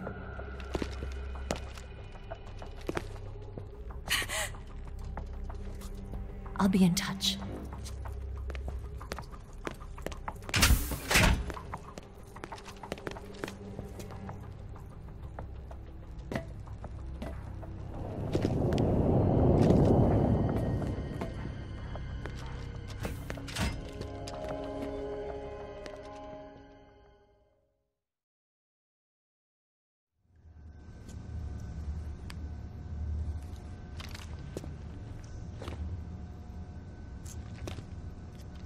Hey, you're not such a bad guy after all. I guess not all Americans are dogs. You mean it? Yeah. You know, before the war started, I used to live in America. I even had a wife and a kid. You must be pretty lonely. Yeah, I am pretty lonely. Really lonely. What's your kid's name? Johnny. Johnny. Nice ring to it. Really? You like it? Well, if you say so, I'll believe you. Actually, my name is Johnny too. All the firstborn sons in my family are called Johnny. My dad's a Johnny, and my son's son will probably be a Johnny too. A whole clan of Johnnies. Why do we have a Cold War anyway? Our two countries used to be such good friends. Yeah, I hear ya. I just want to see my family again. Must be rough. Yeah. Not as rough as you have it, though.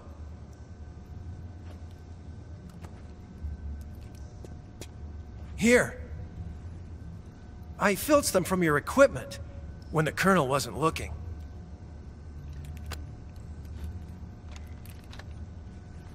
It's the least I can do.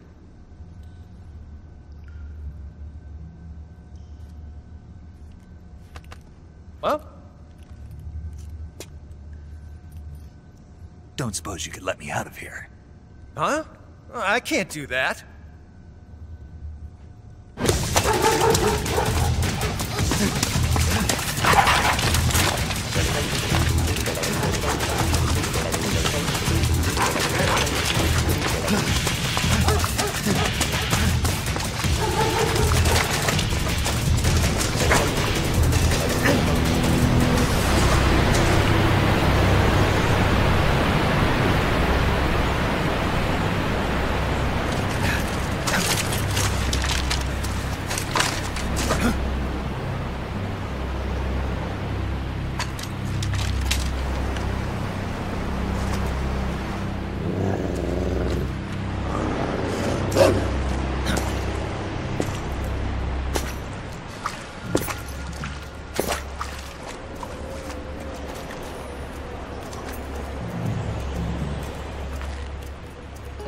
I've been waiting for this. Nobody interfere.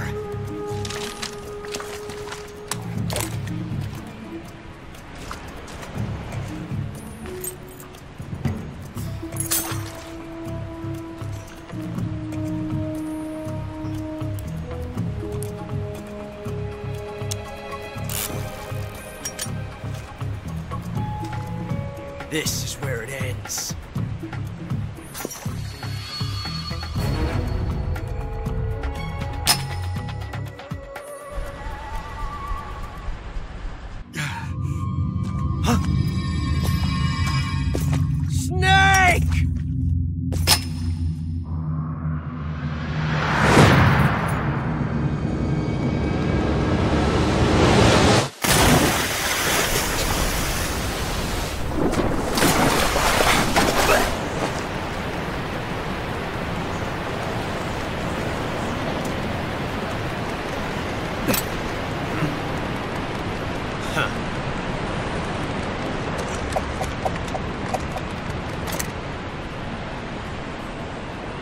Don't die on me yet.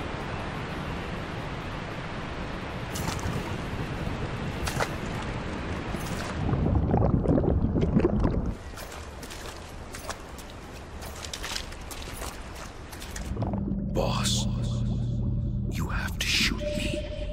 I can't. Shoot me. You want to finish your mission, don't you? Then you'll have to shoot me. The spirit of the warrior will always be with you. Don't be sad. We'll meet again someday.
Nice to meet you, Snake. Tatiana.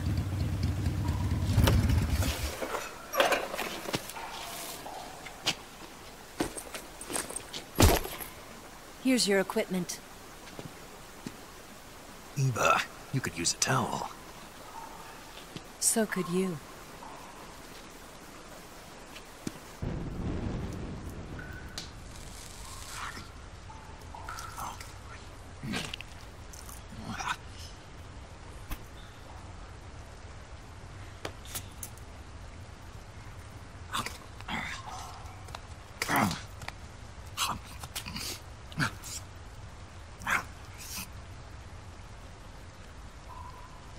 Want some? No thanks. Don't like snakes? Not for dinner. Didn't you have to eat them at the KGB? In my training, we always got the good stuff. French, Italian, that kind of thing. A regular Mata Hari. The least you could do is call me Cynthia. Tell me something. How does it feel to spy on your own country? I can't say it feels good, but it's my job. Can't even eat a snake during a mission, huh? I wouldn't mind eating you.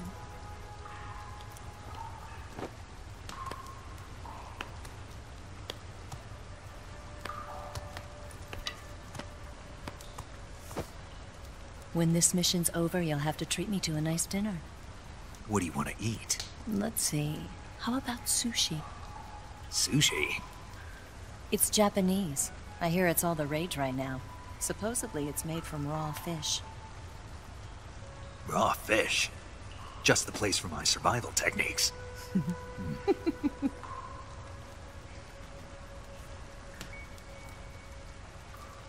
a thrill. With darkness and silence through the night. Snake? Thank you, Snake. What a thrill. I'll be your eyes from now on. I'm searching and I'm melting to you. What a fear in my heart. But you're so supreme. Thank you, Snake.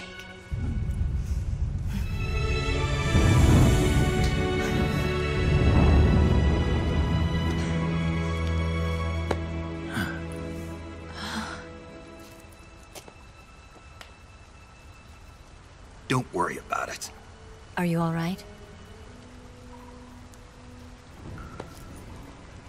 It's not like I can't see. I've got one good eye and can still fire a gun. Really? Good. Eva, didn't you steal some explosives out of the fortress? C3, a highly potent explosive from the west.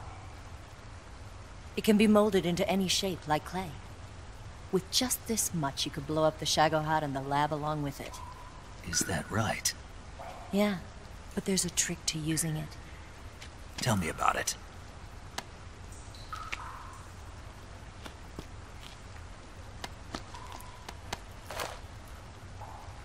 Well, what do you think?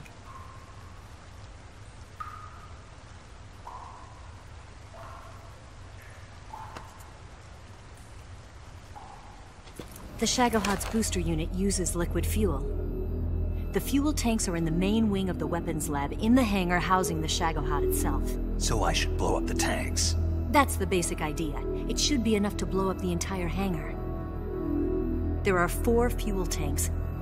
In order to destroy the hangar, you'll have to set explosives on each of those tanks. All 4 of them? It should be no sweat for you. Besides, the scientists had the day off today. So the hangar's completely deserted? Not quite. They've still got guards posted there. So what do I do after I set the C3? The bombs run off a timer. Once the timer has been set, the countdown will begin. When the timer reaches 0, the bombs will all go off at once. How long do I have? 20 minutes. Once the Phase 2 trials are finished, I wouldn't be surprised if they kill all the scientists to prevent them from talking. So you've got to act fast. There's a rail bridge to the north. I'm gonna set a bomb there, so I'm taking half of the C3 with me. Right. I'll set off the weapons lab then. Try not to be in the neighborhood when it happens. Gotcha. And watch out for Ocelot. He suspects you're not who you say you are. Don't worry. The Colonel still trusts me. And I have my ways. There's not a man alive who can resist my charms. Besides you, of course. I'm just warning you, Eva. That's all. I know. Okay, let's go. You seem like you were born on one of those. If I didn't ride every day, I couldn't go on living. Huh? When I'm riding, the wind hits me so hard that it hurts. That pain keeps my mind off the pain of having to be someone else. It's not easy always fooling myself like this. It's only when I'm on the bike that I'm free to be the real me. I only get off my bike when I fall in love or fall dead. What's your name? Tatiana. No. Your real name. What's wrong with Tanya? Okay, Tanya.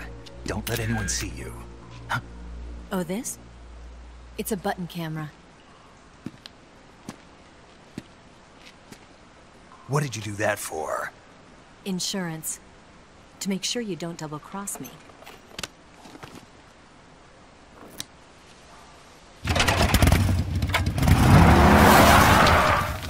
Hey.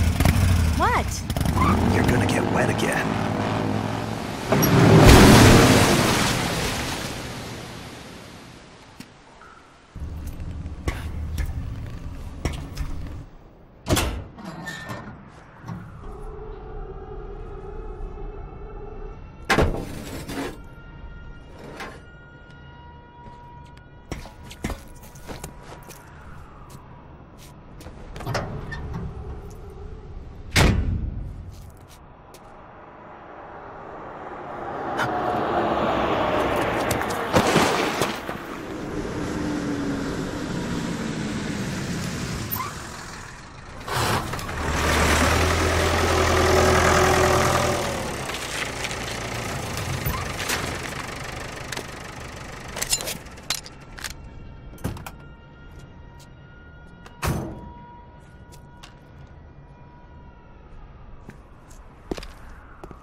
Got you this time.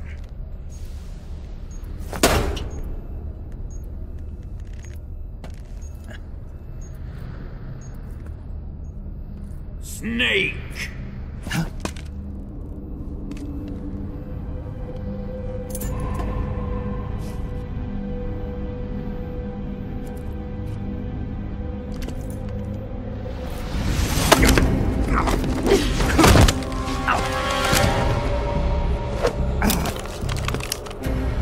Why'd you come back?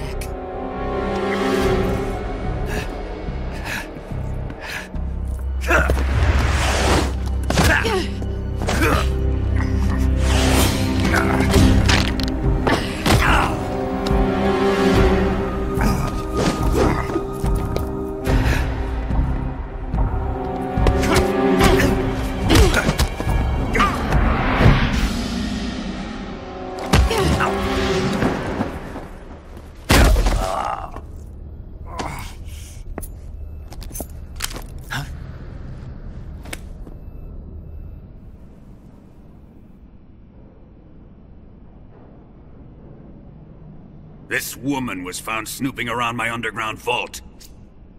When she was captured, look what we found on her.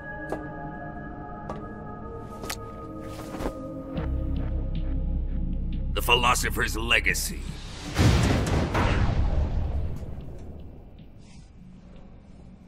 This microfilm contains all the information regarding the legacy. You might say that this film itself is the Philosopher's legacy.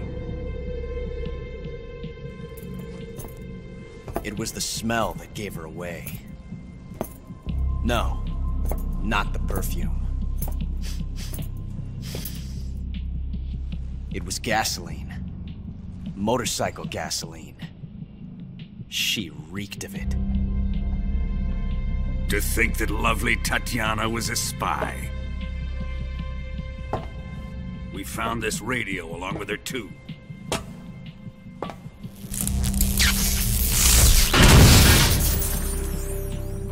Such a fine woman she was.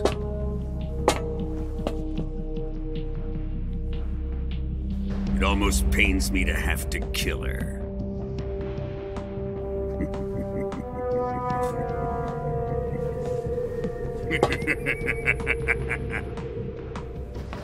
Yes, she was an obedient one. She was my precious little pet. Ah! Isn't that right?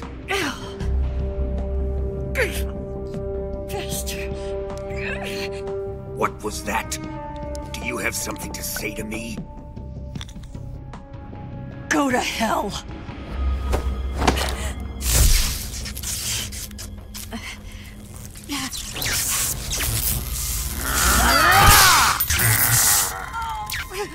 You dirty whore. I've had enough kisses from you. I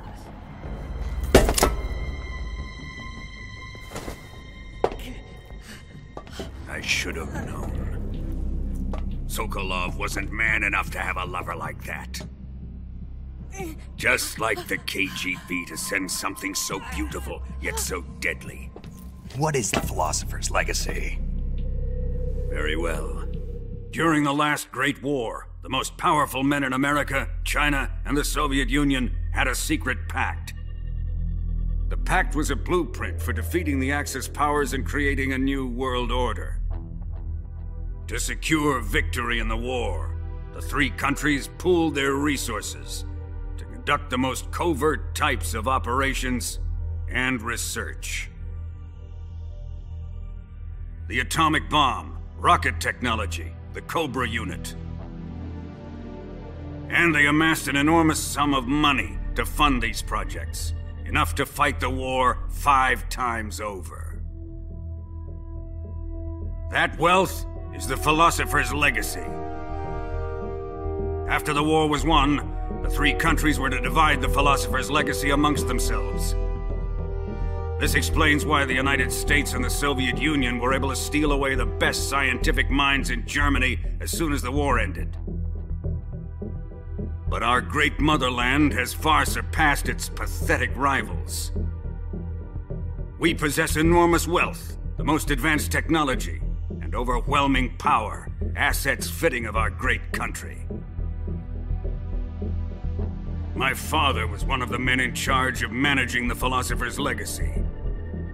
In the confusion that ensued after the war ended, he devised a series of ingenious plots to ensure that the Soviet Union would have total control over the legacy. The money was divided up and laundered through banks all over the world. Switzerland, Australia, and Hong Kong. This microfilm contains a record of all those transactions. After my father's death, I learned of this secret and obtained the microfilm. With this money and the support of Brezhnev and his allies, I built this fortress of Grozni Grad and Grannin's research facility. But that worthless fool Grannin failed to produce results. I was forced to turn to Khrushchev's dog Sokolov and his invention, the Shagohod. My position in Gru made it too troublesome to attack Sokolov's facility directly. But the spy network established by the secret pact still existed. I used it to contact the boss and suggested that she defect. The boss was conniving enough to see things my way. The world was once one, but the conflict between the Philosophers has torn it in two. We will use the legacy to heal that rift and make the world whole again. To do this, we need strength, an unstoppable trump card with enough power to bring order to the world. That trump card was to be the Shagohod and the legacy. There is nothing America can do to stop us. Boss, take this someplace safe.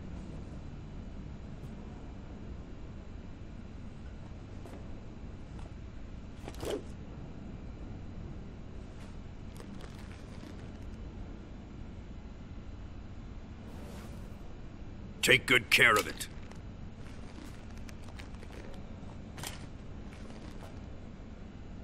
He wouldn't have come waltzing back in here unless he had a reason.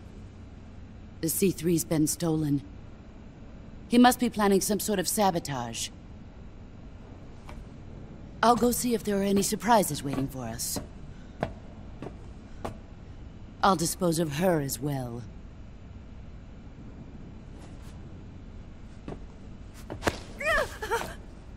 Leave everything to me.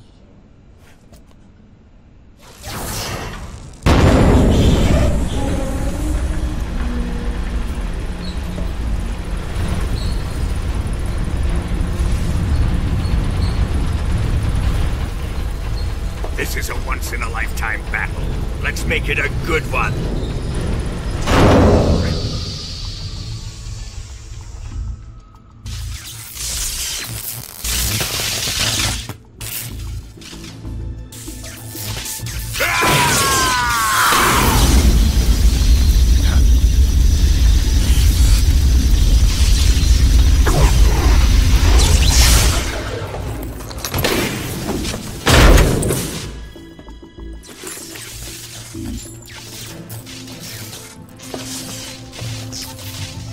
It's just you and me now.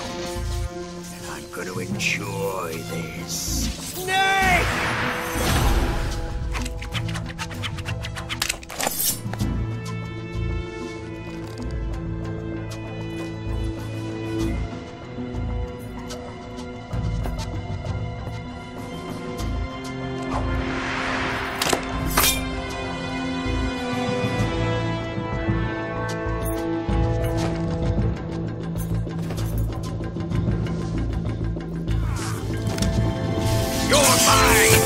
Son of the boss!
did you? The boss let me go. The boss? But why? I'll tell you later. Right now, we've got to get to the lake and escape. We can't leave yet. I've still got one last job to do. The boss is already at the lake. Huh? She's at the lake. She's waiting for you there. Waiting for me?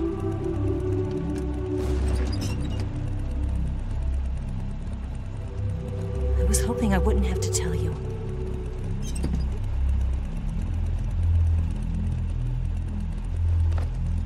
I don't want you to fight her. But I've come to realize that there's a special relationship between you two. Something I can't understand. Something that goes beyond a man and a woman. I envy you. Really, I do. But I guess I just can't understand it. She asked me to tell you something. I've never seen someone with such clear eyes.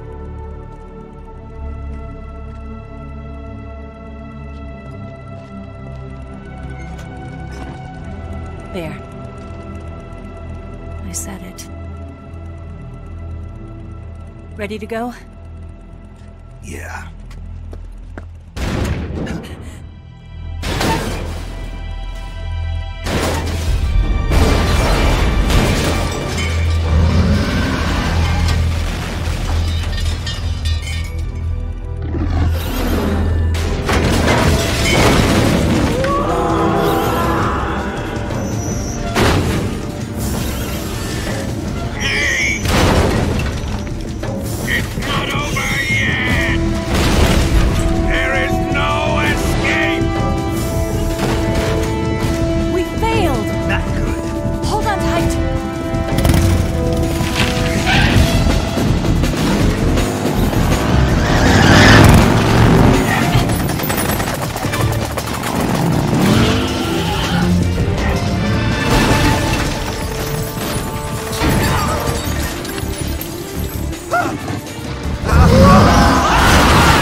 On the other side of the runway. We'll have to cut through the middle of the base. You ready? Step on it. If he catches up to us, we're done for.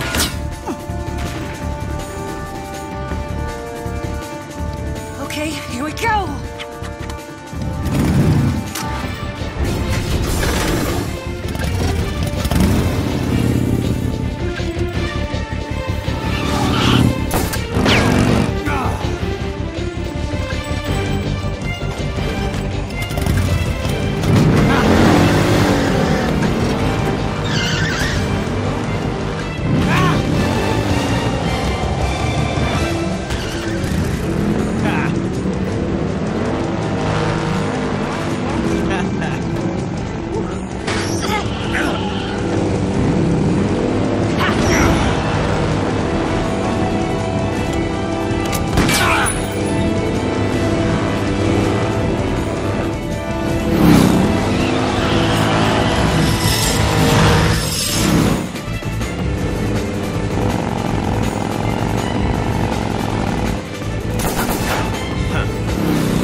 only got one chance. We'll lure him over towards the other side.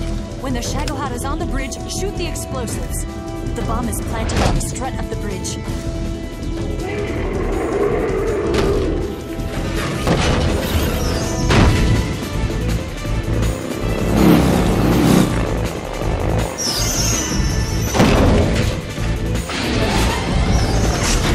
Let's go.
We did it!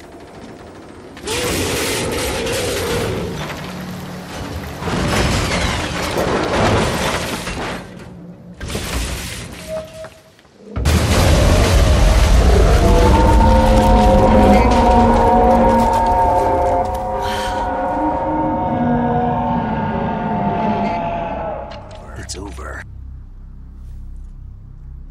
Look!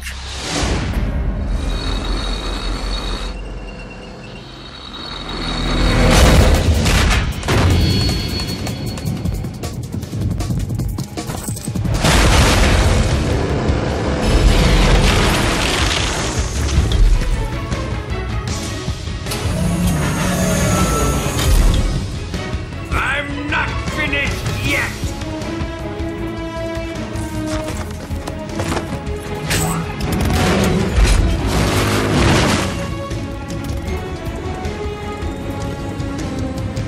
Eva, you take care of the driving.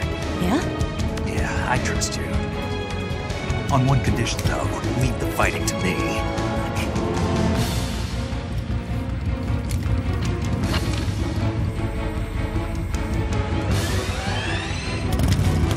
Here goes.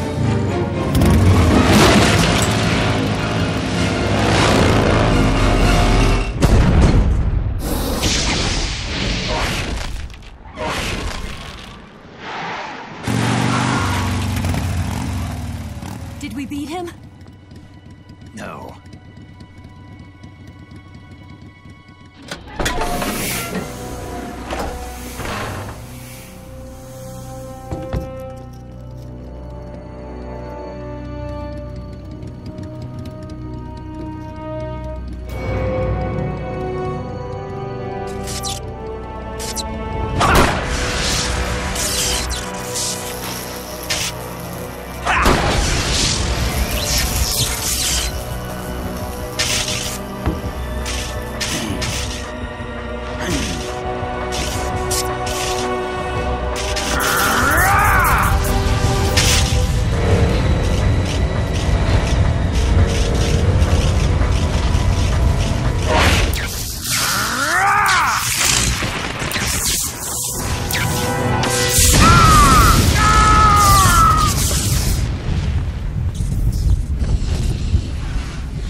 of lightning.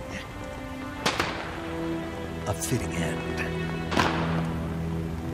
It's finally over.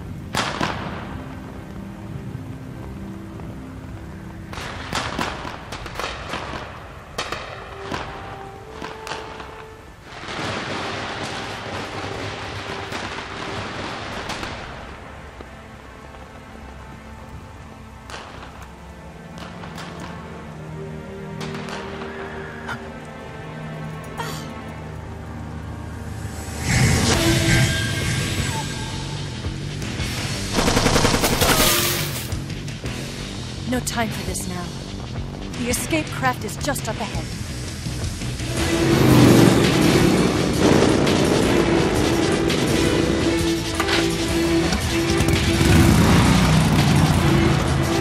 Let's get going.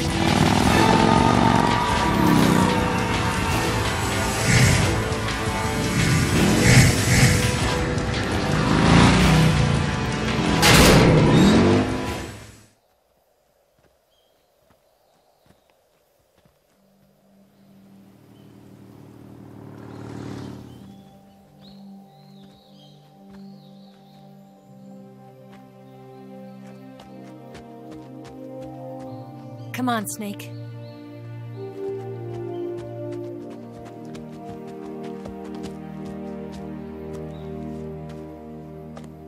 We made it. We made it. Over there.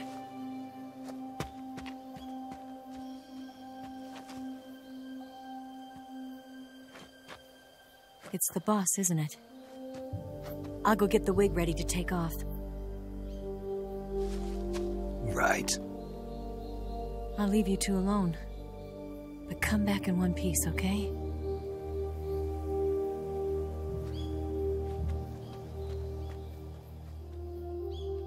Promise me!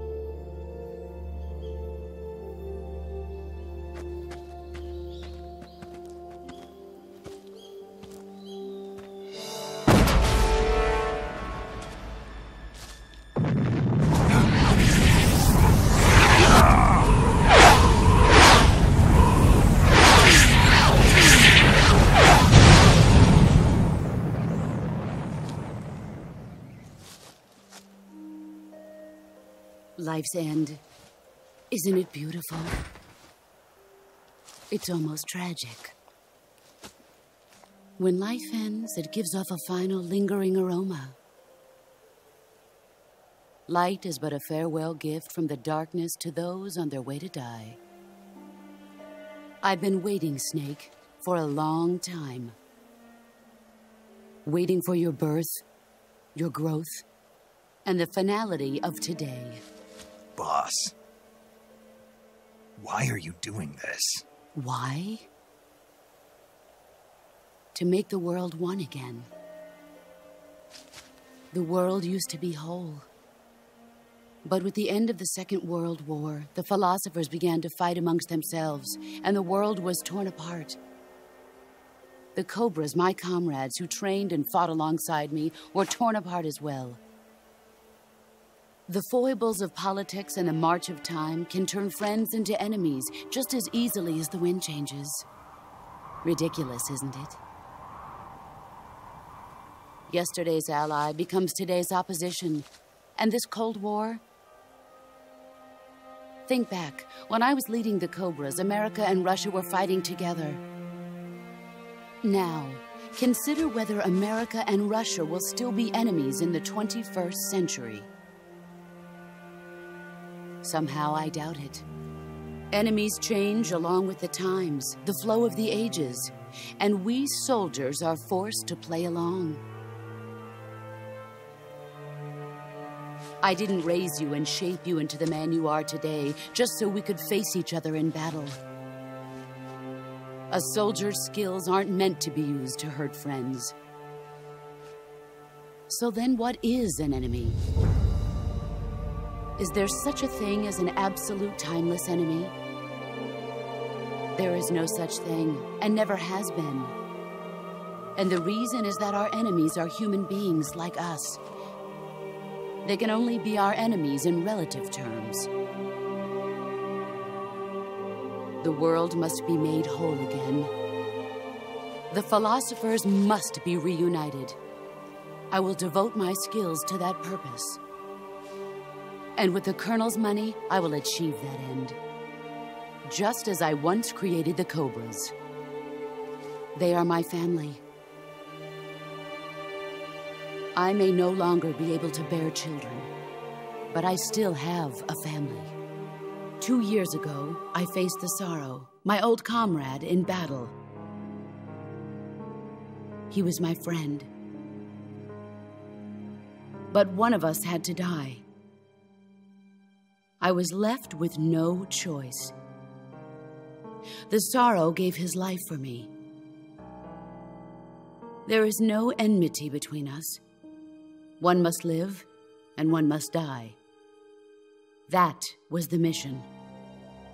The ones who gave me that mission were the Philosophers.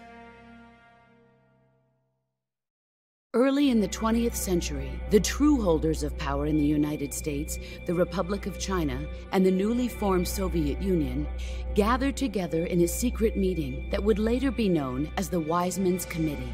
The secret pact they formed there marked the beginning of the Philosophers. But the last of the original members died in the 1930s.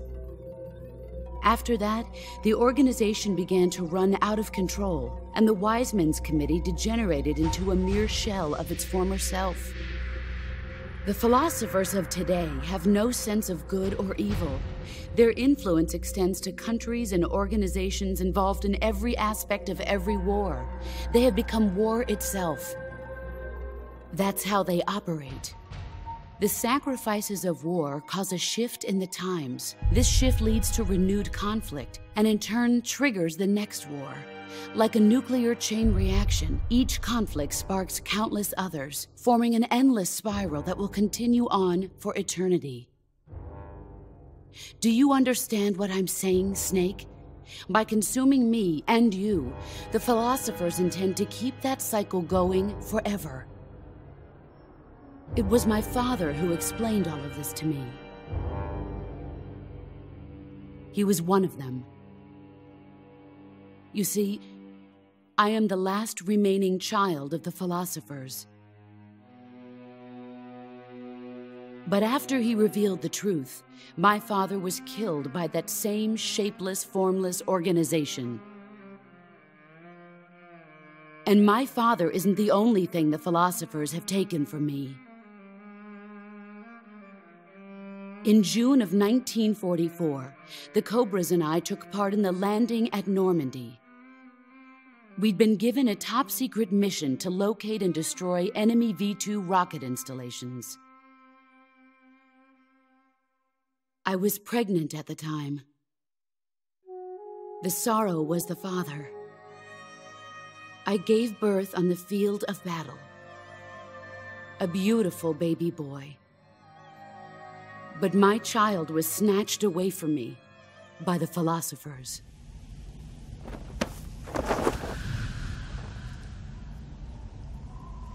Look at this scar. This is proof that I was once a mother. I gave up my body and my child for my country. There is nothing left inside me now. Nothing at all. No hatred, not even regret. And yet sometimes at night, I can still feel the pain creeping up inside me, slithering through my body like a snake.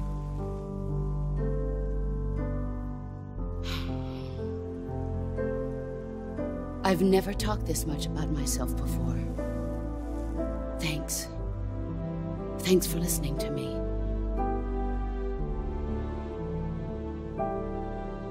I feel content. Snake, commence the operation. I raised you. I loved you. I've given you weapons, taught you techniques, endowed you with knowledge. There is nothing more for me to give you. All that's left for you to take is my life, by your own hand. One must die, and one must live. No victory, no defeat. The survivor will carry on the fight. It is our destiny. The one who survives will inherit the title of boss. And the one who inherits the title of boss will face an existence of endless battle. I'll give you 10 minutes. In 10 minutes, Miggs will come and bomb the hell out of this place. If you can beat me in less than 10 minutes, you'll be able to escape in time. Let's make this the greatest 10 minutes of our lives, Jack. Boss. You're a soldier. Finish your mission. Prove your loyalty. Face me. Let's see what you're made of. You're not the man I thought.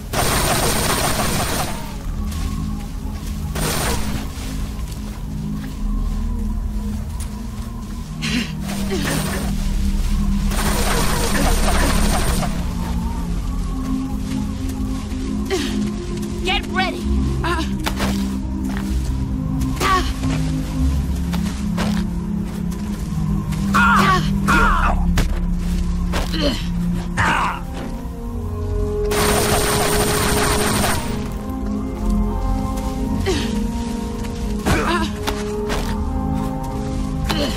Nice try. Pathetic. Move or you're done. Time to play rough. Is that you just show for it.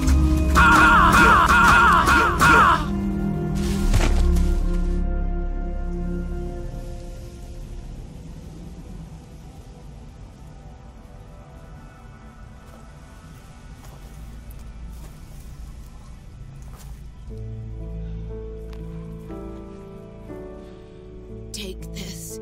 Keep it safe.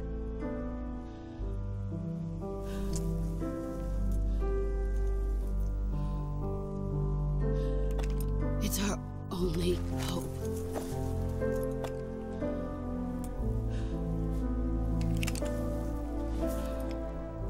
A patriot? Why are you giving me this? Jack. Or should I say, Snake?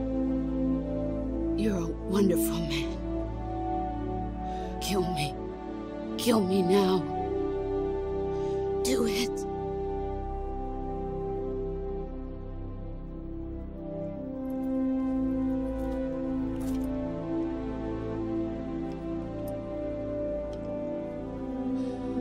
There's only room for one boss and one Snake.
Ready to go, Snake?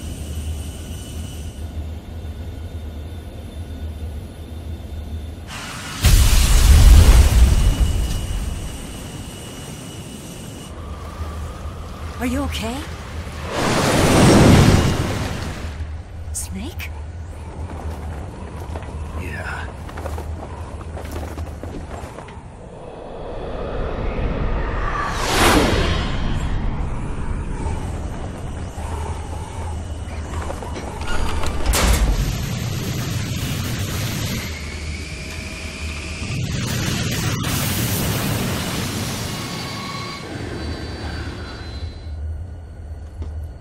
I told you you could trust me.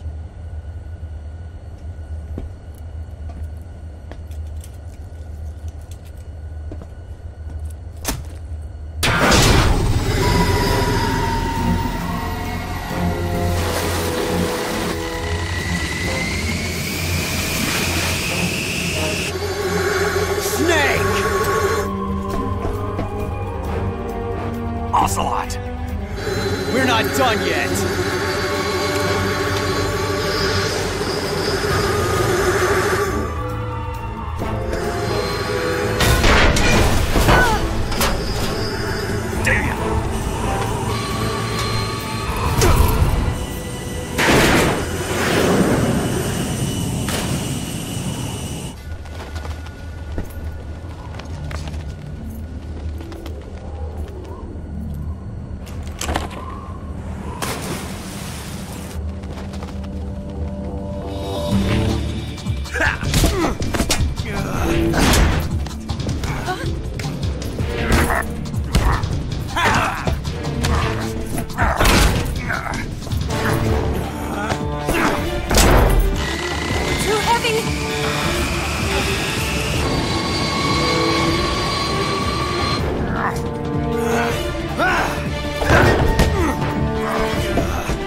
Snake, try to remember some of the basics of CQC.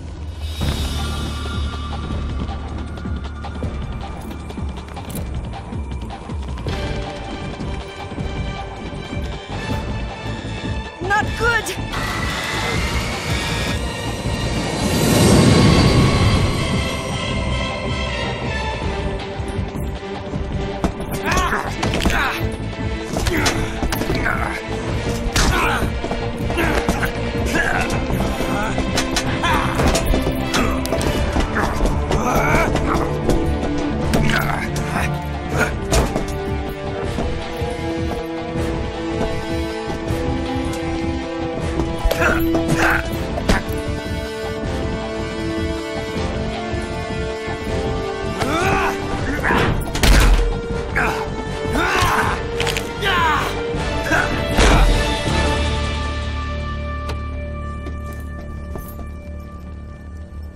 I've picked up a few new moves.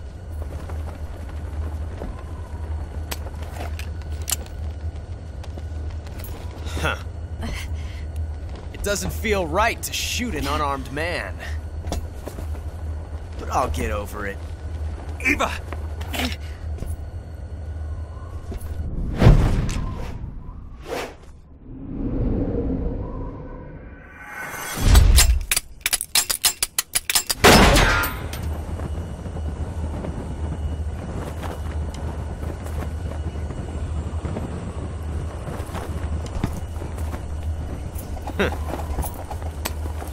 Looks like my luck has finally changed.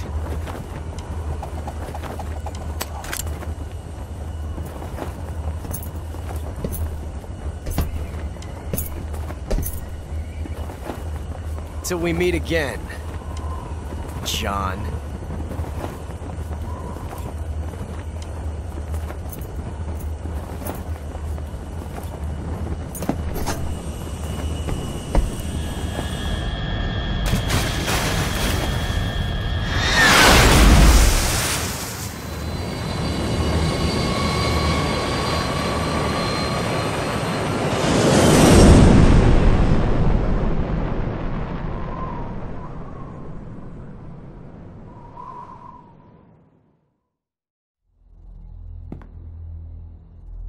Snake, listen to me.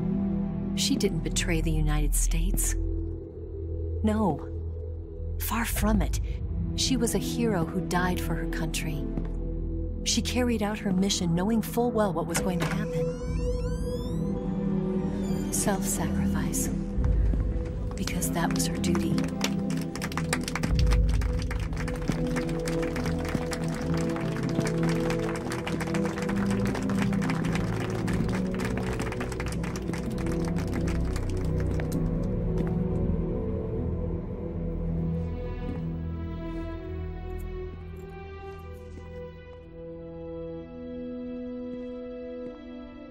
You are above even the boss. I hereby award you the title of Big Boss.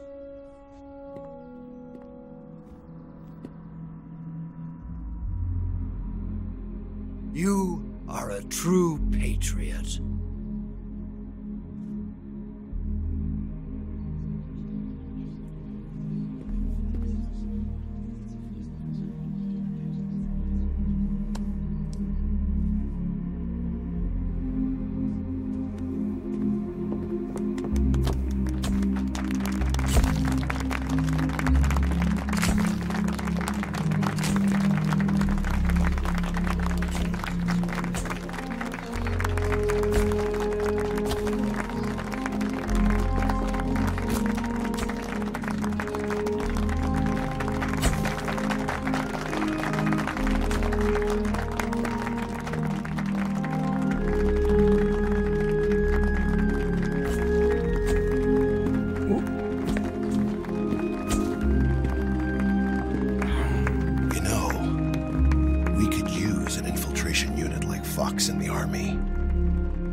Someone like him to handle our top secret sneaking missions for us.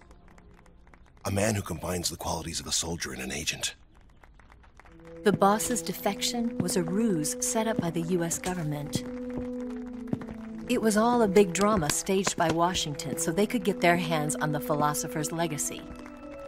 And the boss was the star of the show. They planned it so that they could get the legacy that Colonel Volgin inherited and destroy the Shagohod at the same time. Only a legendary hero like the boss could have earned Volgin's trust. Finding out where the Philosopher's legacy was hidden was to be her greatest mission. Everything was going according to plan. But then something happened that no one could have predicted. Colonel Volgin fired an American-made nuclear warhead at Sokolov's research facility.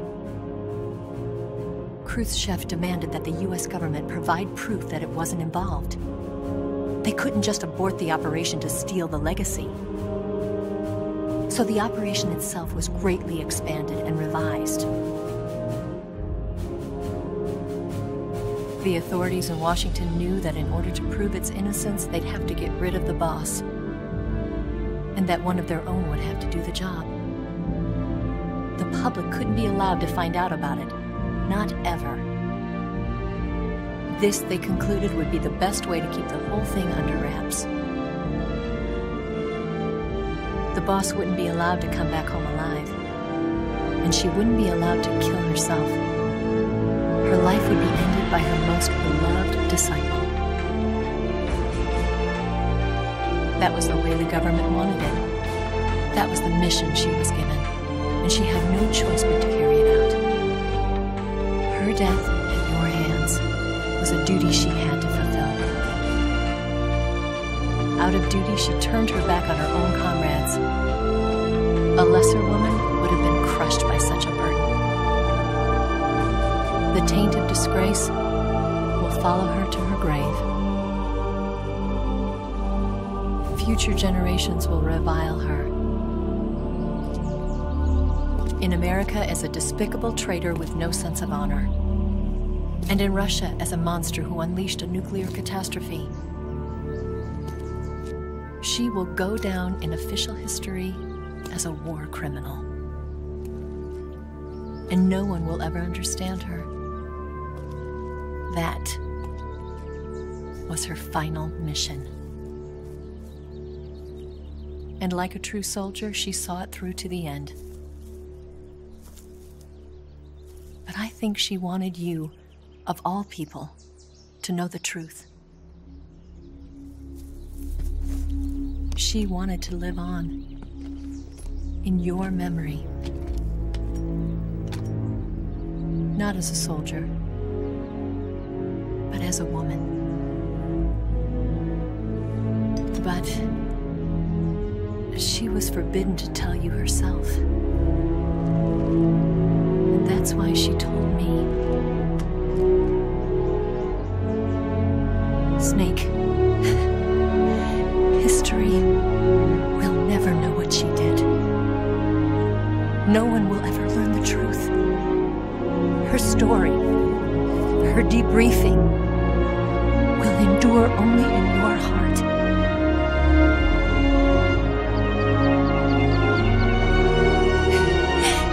Everything she did for her country. She sacrificed her life and her honor for her native land. She was a real hero.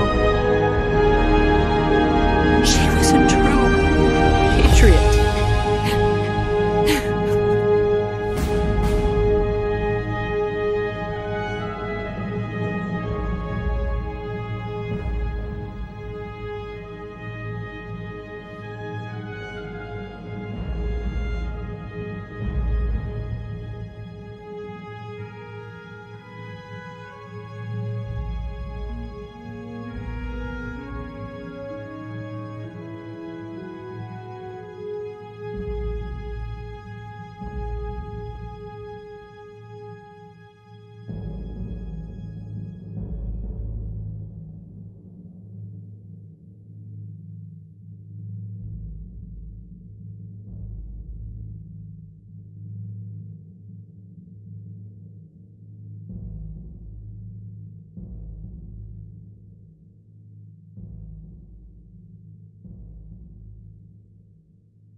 Tell you where to go,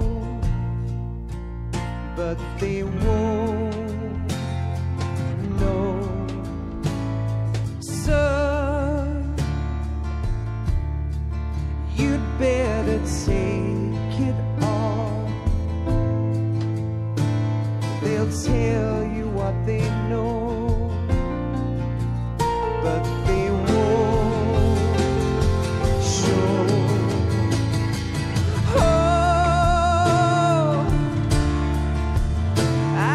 Something in my throat.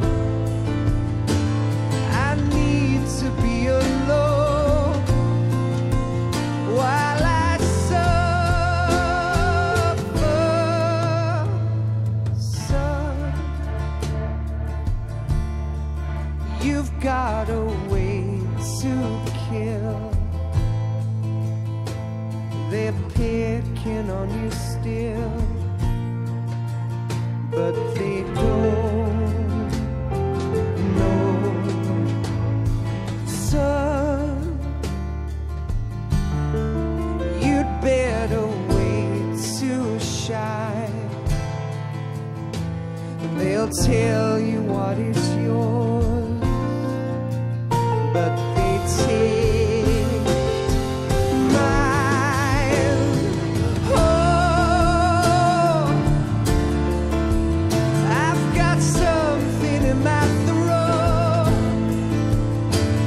I need to be alone while I suffer. Oh,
but they won't know.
Yes, Grozni Grad and the Grannin research facility have both been wiped out without a trace.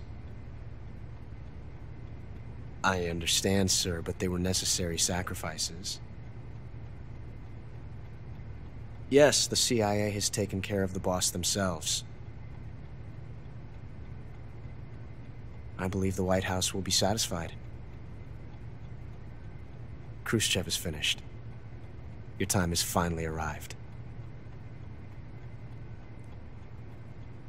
Yes, the American president is relying on us to keep a lid on the whole affair. We've got him by the balls. It should make a valuable trump card in future negotiations. Yes, Chief Director, of course. I'll keep the KGB informed.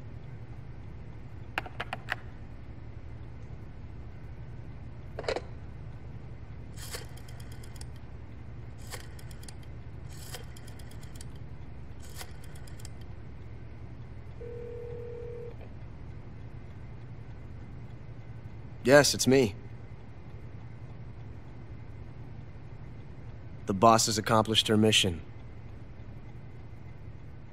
The Philosopher's legacy is now safely with us, in America's hands.